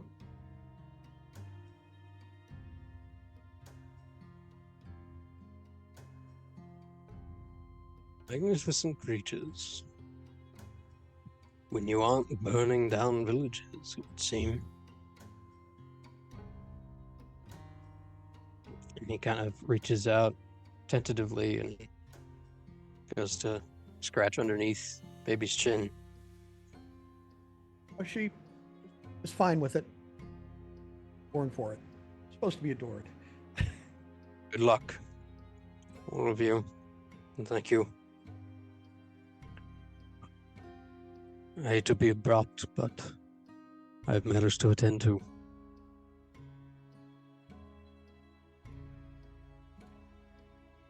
Unless there's anything else. Slaps him on the shoulder. Keep it safe here. I like it. I might want to come back. And turns and goes. Well, we'll see if Greenest is still here.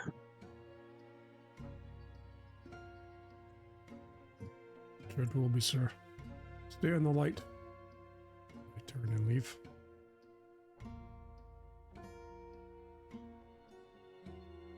You all leave. Stand at the entrance to the keep.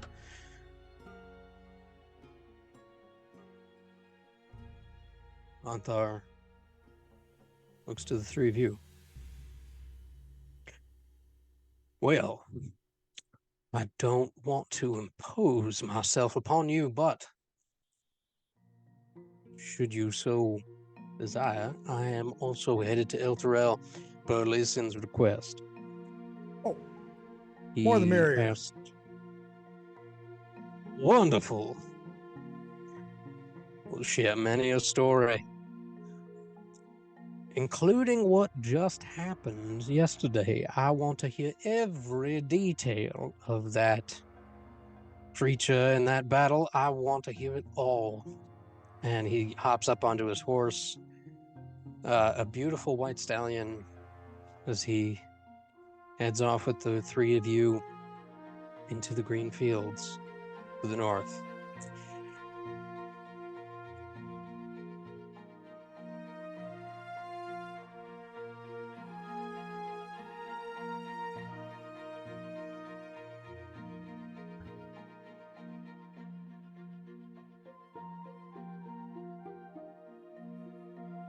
You all head out of Greenest, ending any purchases or anything like that before you head out. You can hit the shops, buy anything you need, but you all head out. I'll be equipped and I'll have sent a few letters. But yeah, we'll do that. Okay.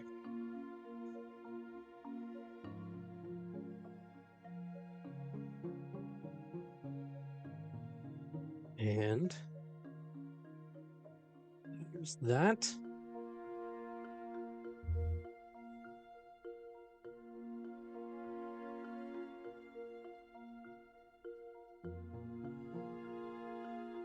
Do I have a feel for the best way to travel with the least amount of difficulty through here?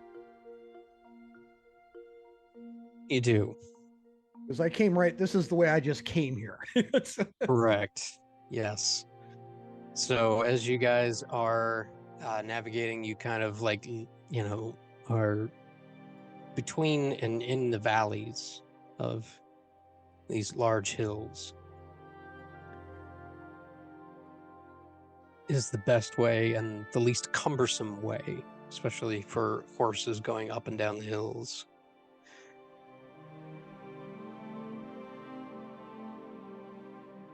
It'll be about a 5-day journey to Elturel.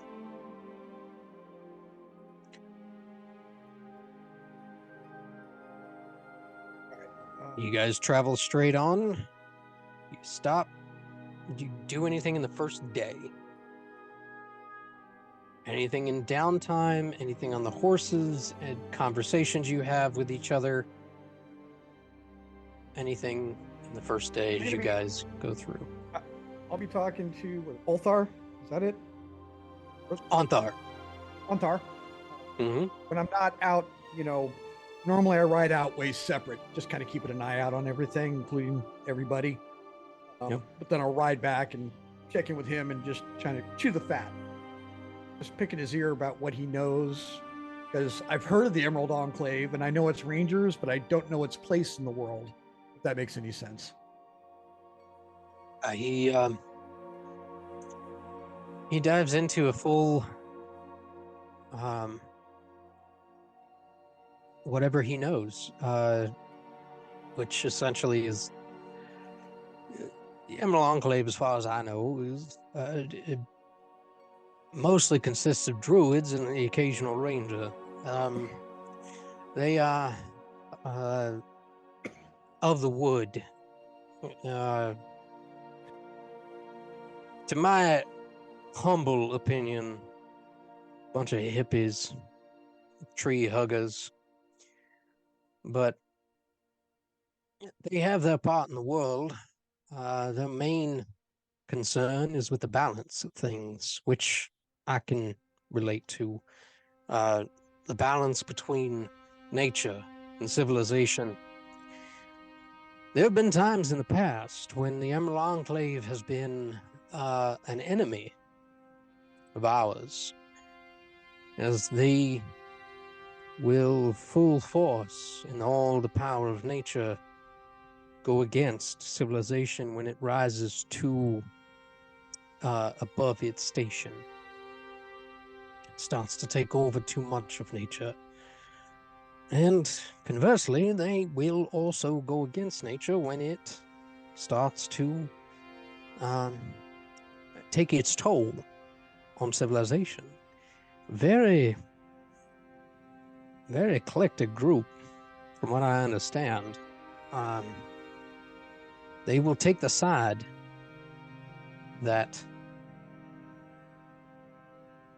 needs to maintain its balance. That's about all I know. Greenest. Appreciate that point of view. what I know of them. I'll give you one warning. And only one. Their justice can be swift and immediate. He nods. Retribution within the Emerald Enclave, there is little gray area. The Elder Council among the Emerald Enclave is, once they've, they're much like trees, I suppose, in their way. They can take a long time to make a decision, but once they've made it, their mind is made up.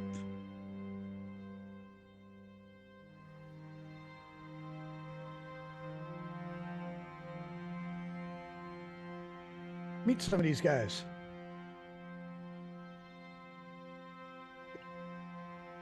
I've met a couple.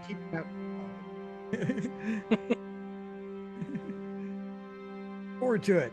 And I'm keeping an eye out for those bugs. Any sign of those insects, dead husks, ever hear anything, you know? You guys head towards the north. Yep. Led by Merrick. The easiest path back the way he came.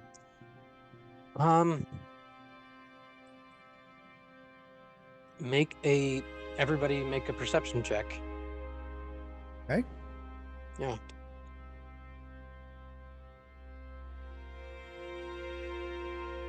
Wow, Merrick. Oh. Okay. I'll roll for Kevin, since he's probably cooking dinner or dealing with the dogs. Oh, there he is. Oh, there he is. Perception. We're making perception checks for them. Perception check.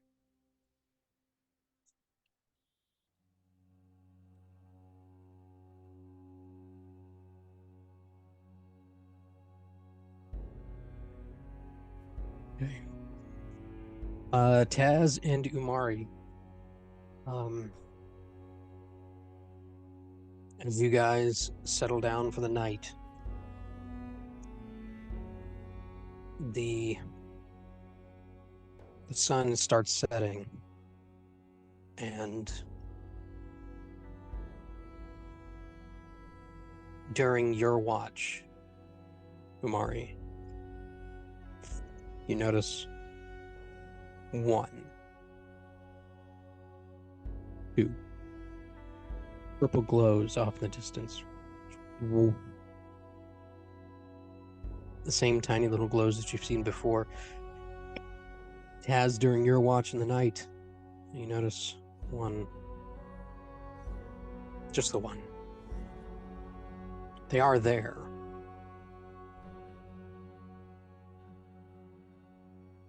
But it seems far fewer here. Other than that, the night goes by without incident. Dawn breaks, we make breakfast.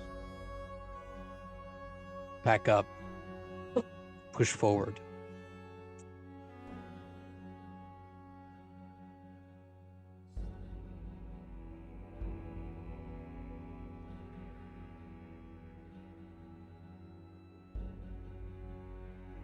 Is there anything anybody would like to do on day 2 of 5? There's a light drizzling of rain.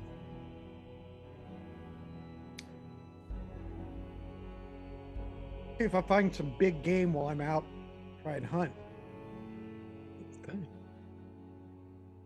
Okay. Make a survival check. Is grasslands a favorite terrain? No advantage or anything. Okay. Advantage? If grasslands is a favorite terrain, then yes with advantage. If not, then just normal. Just normal then. Forest guy. Easy enough. Merrick splits off from the group and returns a few hours later, sometime in the middle of the day, with a deer slung over his shoulder. and brings it to the fire as you guys settle for halfway through and continue on.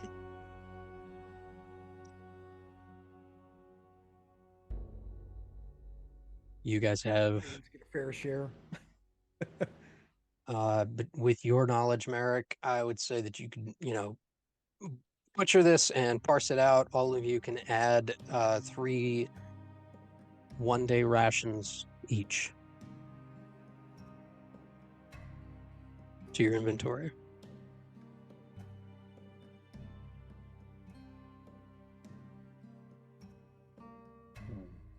You guys continue on, bed down for the night. And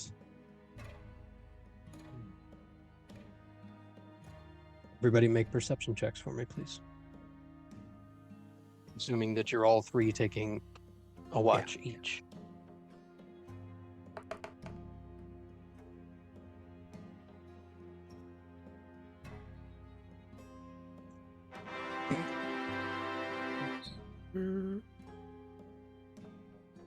Diodius.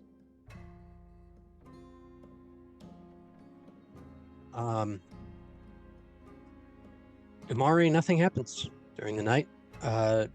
Taz, uneventful during your watch. And you do notice about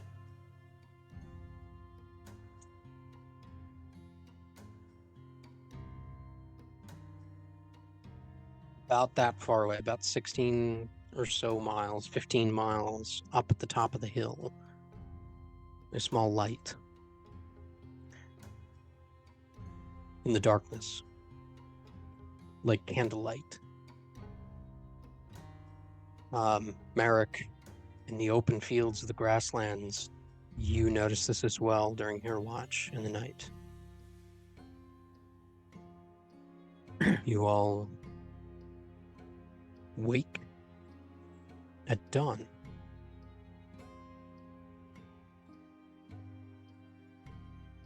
Mention it, and I'm like, so do we want to ride that way just to look at it on our way by, or just keep going? If I do recall, they said on our way to Elturel we come across memory is foggy. Was it a house, or was it a house by a bridge?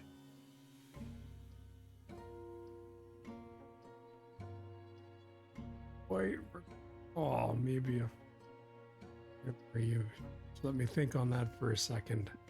I don't remember it. At least, assuming Merrick doesn't either. Leeson and Nighthill were both very cryptic. They just mentioned an old man that lived somewhere to the north on the way to Elturel. This could be it. This could be something else. We don't know.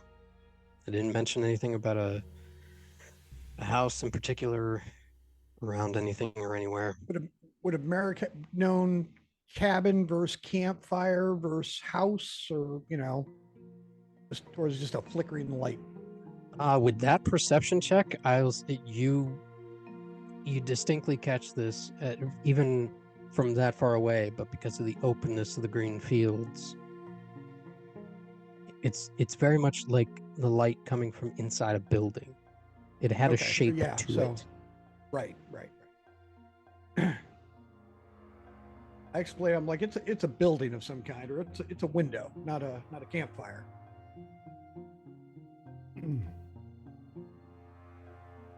Interesting location. A house in the middle of nowhere. Just a little out of the way. And then say Got hi. days ahead of us. Yeah, You guys veer off in that direction. as we get what feels closer to it, I'm going to veer off a good ways ahead. Okay. I'll be in sight, but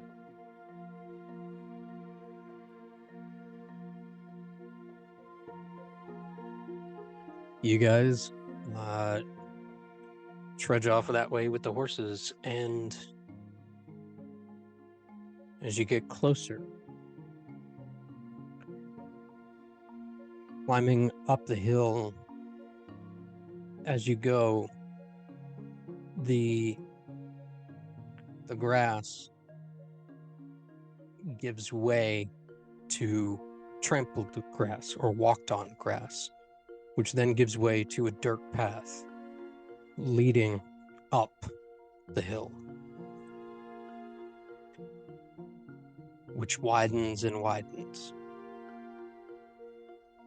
Merrick, as you get about 300 feet from this building, you notice a quaint little farmhouse, a little shed, and a tiny little crop field. Nothing huge, expansive, just a garden that is larger. This would look like a cabin in the woods I've seen 100 times. Cabin in the woods, Probably you've seen living- 100 times. Yep. You also notice a single figure in the field, just working the field All right. from this distance. Knowing how this works, Merrick calls out very loudly, "Hello, the house."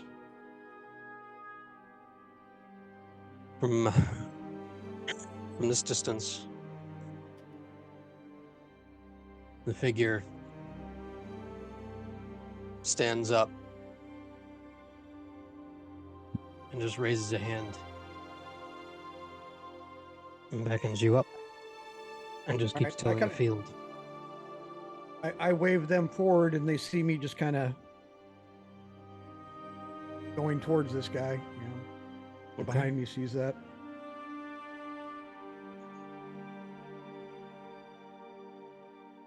As you guys progress up the way. This might be where things get a little weird. Let me know how the map is, please. Oh, here we go. Black. Well, I know it's black. Here, Taz. You and your impatience. Let's see. See the weather and terrain controls on the right hand side. Yep. And Okay, cool. you can see trees, but not the I- ground. Yeah, so that's what I want to fix. Is there a way to fix that? If I can. Oh, are you using foreground and background stuff? But Yeah. it's not my map. Is there a way to fix that? I'm not sure. They'd have to Alright. actually play with it. Okay. Let me see if I can quickly fix this. Hang on. Fortunately, I don't know. Yep. I think I know where it is.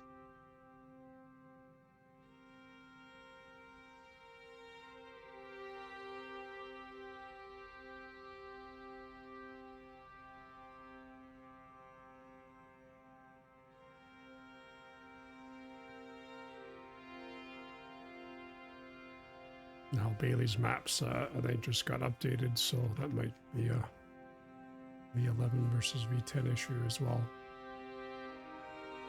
Not sure. There, that fixed it. Right. Okay, cool. All right. Beautiful. I manually added the background. So, Now, is it nighttime? Is it unnaturally dim? Because it looks like I'm under my night vision. yeah. It is not. It's about Okay. it's about noon as you guys pull up. Okay. You do see one figure in the fields.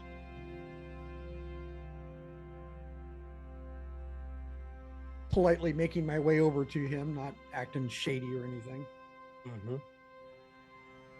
Certain way you do this. Yeah. So I've unpaused. Don't know where he is on the map, so I don't know which way to head. Oh, wow. There you go. So as you guys push forward,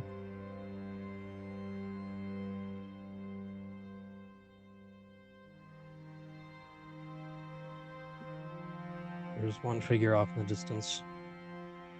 And Oh, okay, I see him. I will do this.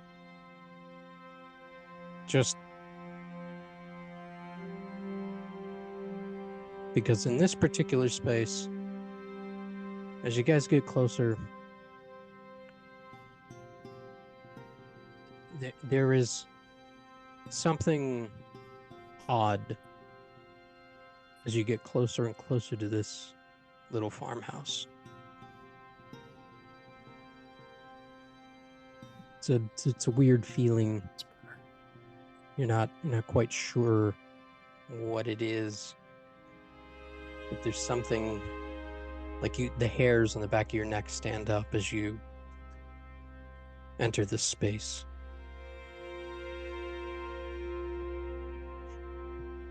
Is it a farmhouse or a farm hotel? This whole place.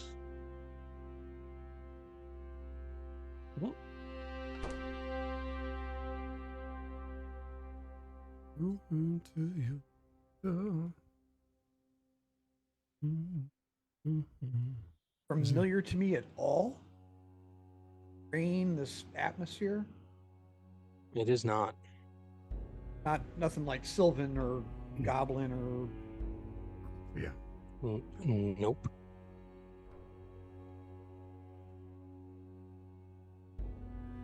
checking it out. What's this guy look like as I approach? As you approach, this guy is a very, very old man. He has an extremely long white beard, long white hair, and very simple robes, peasant almost. And it's just tilling the field. And looks up to you all as you approach.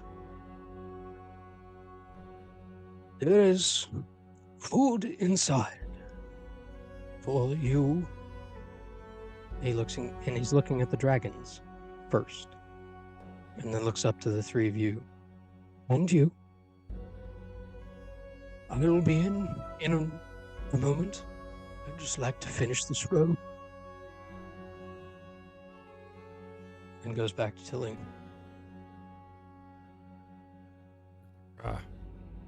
Oh, there is something I can grab to assist him.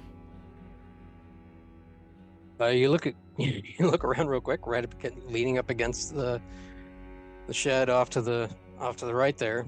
There's a couple of tools there you could grab. Grab something and I'll join him in the field. Appreciate the offer, old man, but we'll earn our food.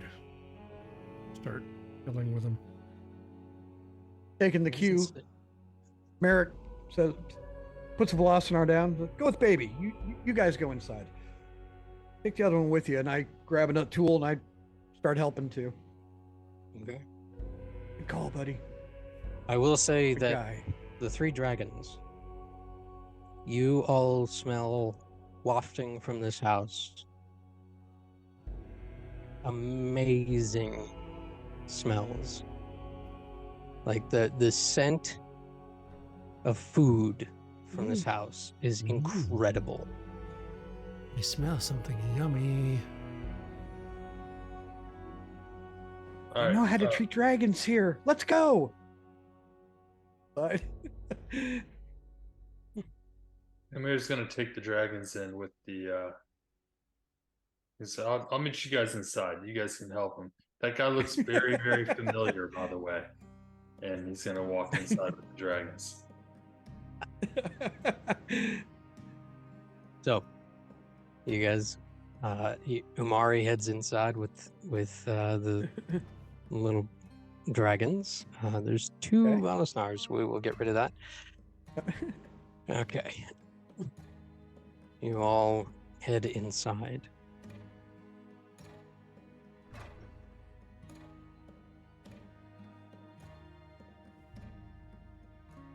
It worked. Yeah.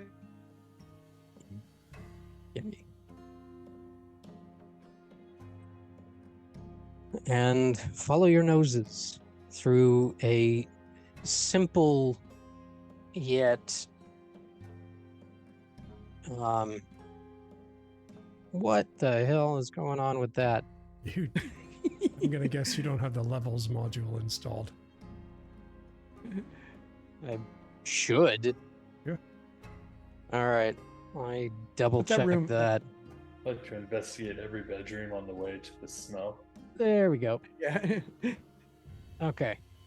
Let's refresh real quick. Babies, they don't know any better. They're looking in every room as they go. Yeah. Hey, what's Just, that? just diving in and out. Just this Like a room, playground.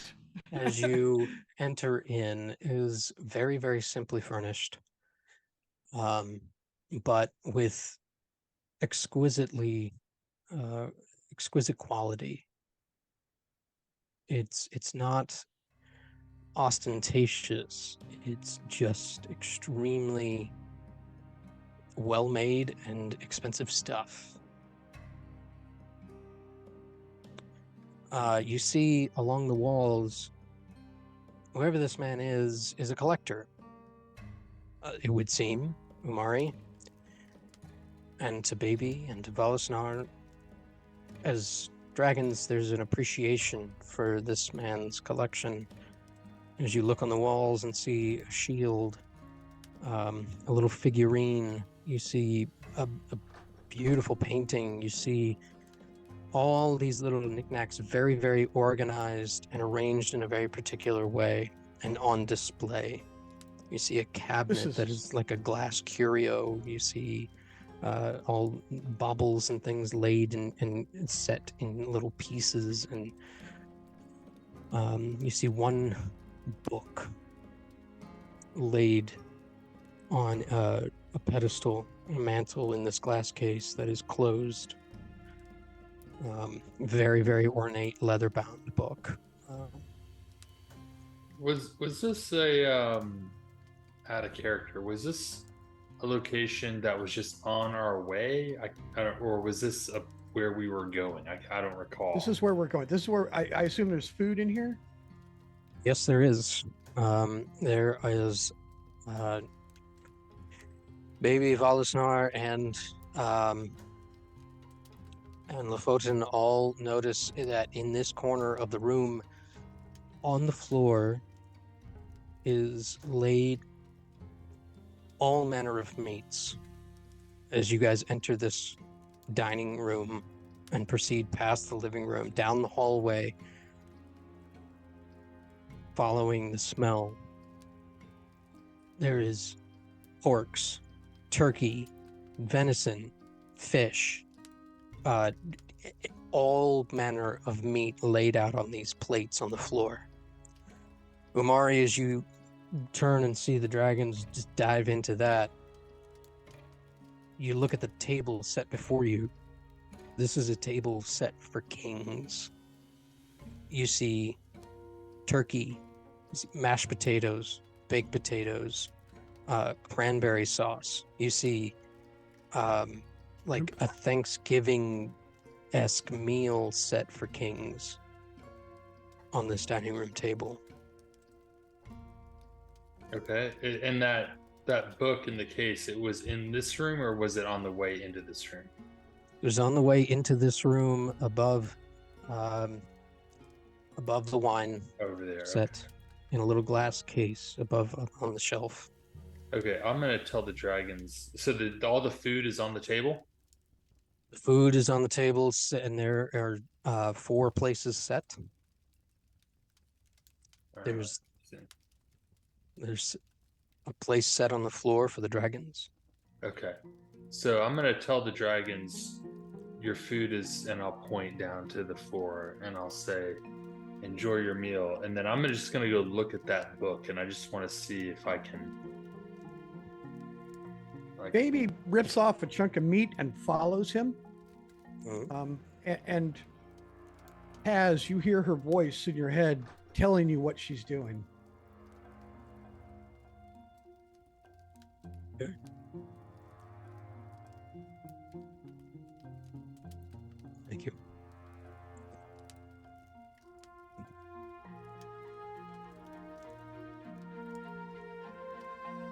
So that's applied. Is that something on your end, Taz? I see it on Omari. Yeah. I will. Wonder effects. Can you delete it there? Yep. Character sheet. It is. Perfect. Great.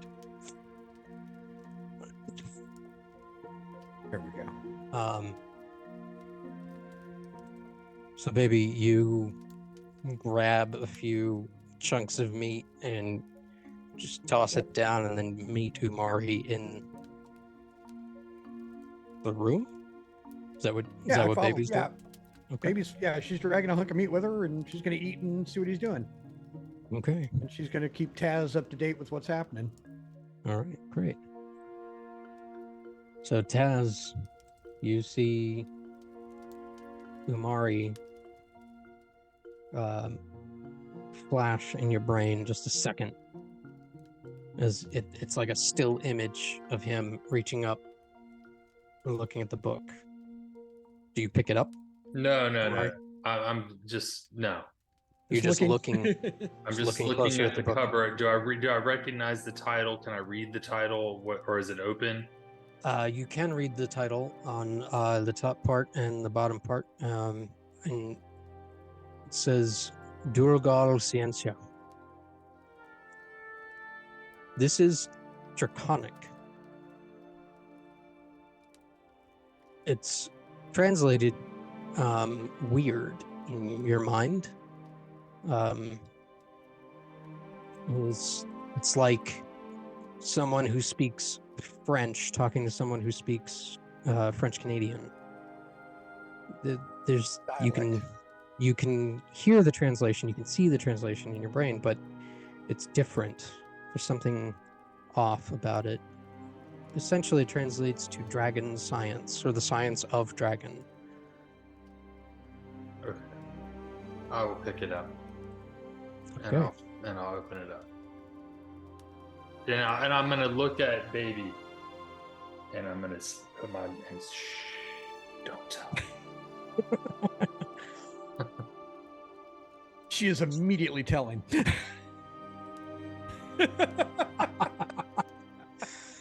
As you get a flash of a still image of Umari, like a time stop of Umari in the middle of a page turn.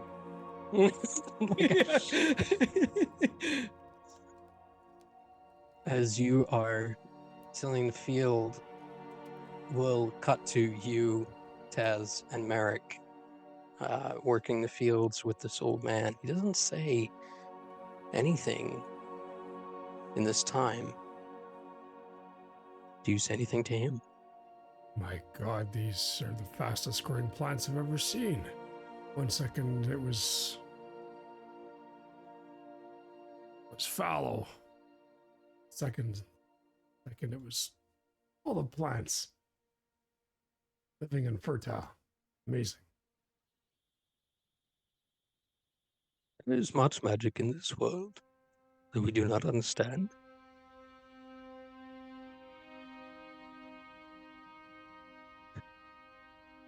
He stops, kind of observes his crops. Shall we? And turns and goes into the house. Goes over to the shed and drops off his tool.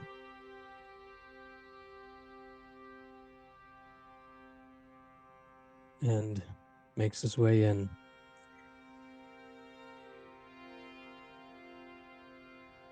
As he makes his way in, and Utah's behind him, you hear behind you, Umari. Curiosity is not a crime. Rifling through someone else's possessions without their permission, however, is. And he just gently gives a smile and holds his hand out for the book. Oh, I'm sorry. And I'll close the book and say, the bindings were so beautiful, and the words just caught my attention. I apologize. No harm meant. Oh shit. No harm meant. It is a beautiful thing. Many years I've spent cultivating this book. And he goes over and places it back with a reverence and appreciation. In the brief moments that you took to flip through it, this tome, and it is a thick tome, was a compilation, an amalgamation of every bit of dragon lore and knowledge that you've ever seen compiled into one place. Talks about, chromatic dragons, metallic dragons. You saw pictures of illustrations of the inside of dragons and what body parts did what, and anatomy, and you saw social interactions, you saw their mindset, you saw all of this information about dragons of all colors and sizes in this one tome.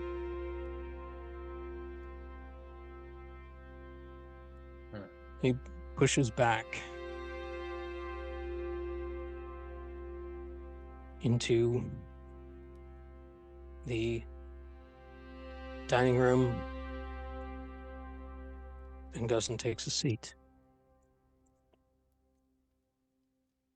Hey, after coming into the room, I wait until he leaves, and then I immediately go back outside and I clean off my boots, getting the mud and dirt, coming back in. Okay. Taz and Merrick, you walk in to see Valisnar and Lofoten just ripping into chunks of meat. By this point, it's a mess on the floor a little bit. So they are just tearing into what's there. And then you are presented with what Umari had seen. This banquet on the table, fit for kings. Gorgeous red wine bottles, very expensive stuff. Whole turkey, perfectly roasted. Ham roast, covered in pineapple. Like, gorgeous food presented before you. And he sits, this old man. Please, begin. You've come a long way. Introductions are in order, I believe. However, in return for the food I have laid before you, I might ask a small favor, though it may seem rude. Before I introduce myself, I would ask 2 questions of each of you. Your answers will dictate where the conversation goes from there.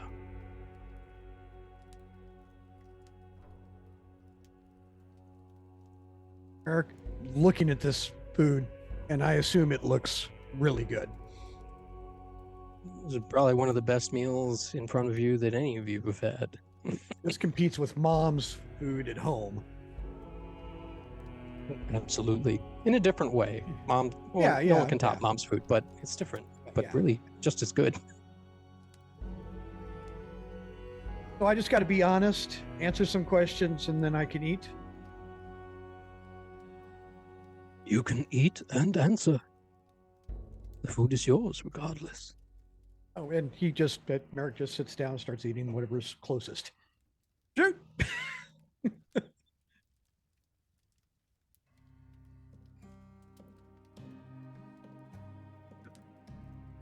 Leosin is a friend of mine for quite some time. Oh. I've known him since he was a lad.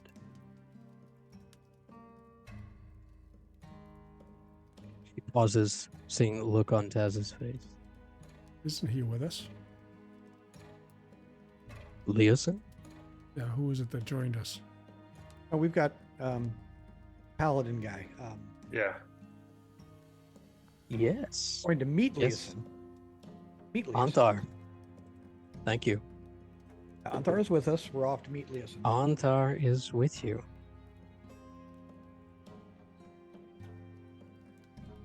I kind of presume he would have helped too, Mm-hmm. his way. Absolutely. And would have definitely just dove in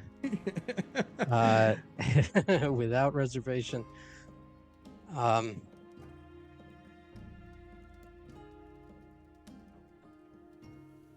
There is a glimmer of recognition in this old man's eyes when he looks at Antar. You don't see any recognition from Antar.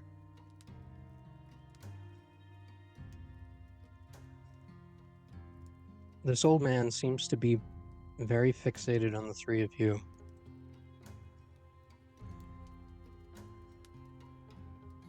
And he looks at you, Umari. Why would you risk your life for someone you do not know?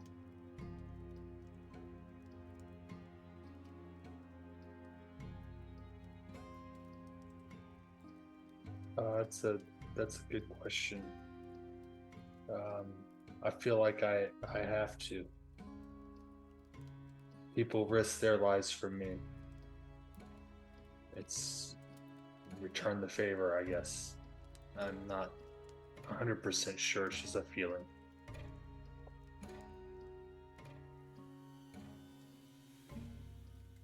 He looks over his glasses at you, Taz, across the table. Doesn't say anything to you, Amari. Just... Why would you risk your life for someone you do not know? Duty, loyalty, righteousness. These are the things that Tom has taught us, what I believe in deeply. This is the way.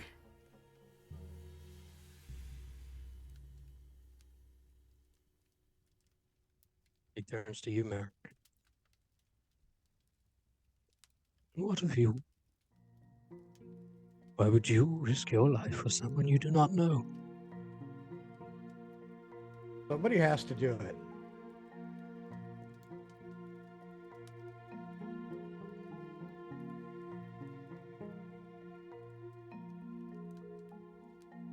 Well, it'd be boring not to. At that, you see a smile. Just a twitch in the corner of the mouth. And he looks at you, Amari, again.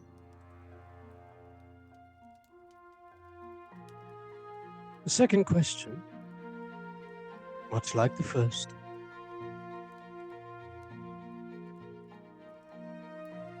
Why?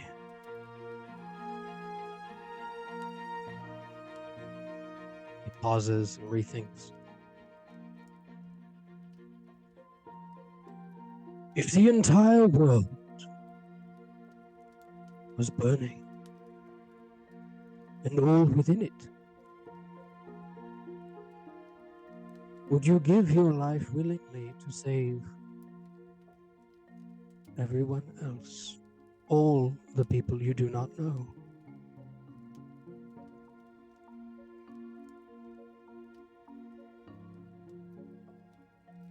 I would try my best to save the most in need. The most who couldn't help themselves.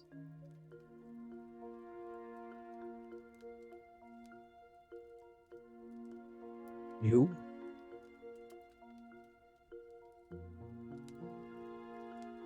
Cleric of Tom? Well, as long as they can sing songs about it, I'm good with it. They better be good songs.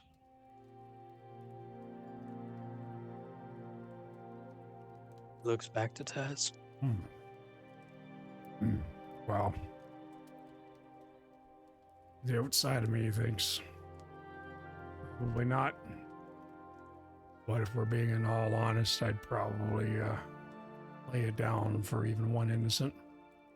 If that opportunity. Don't tell that to anybody. Keep it between us. And he's chewing. He smiles and nods his head. Allow me to share a secret of my own. In return. My name is Alessander Zareb. Once upon a time, I was the last dragon rider. It would seem, as he looks around to the three of you and the dragons on the floor, that it is no longer the case. And that's where we'll end tonight.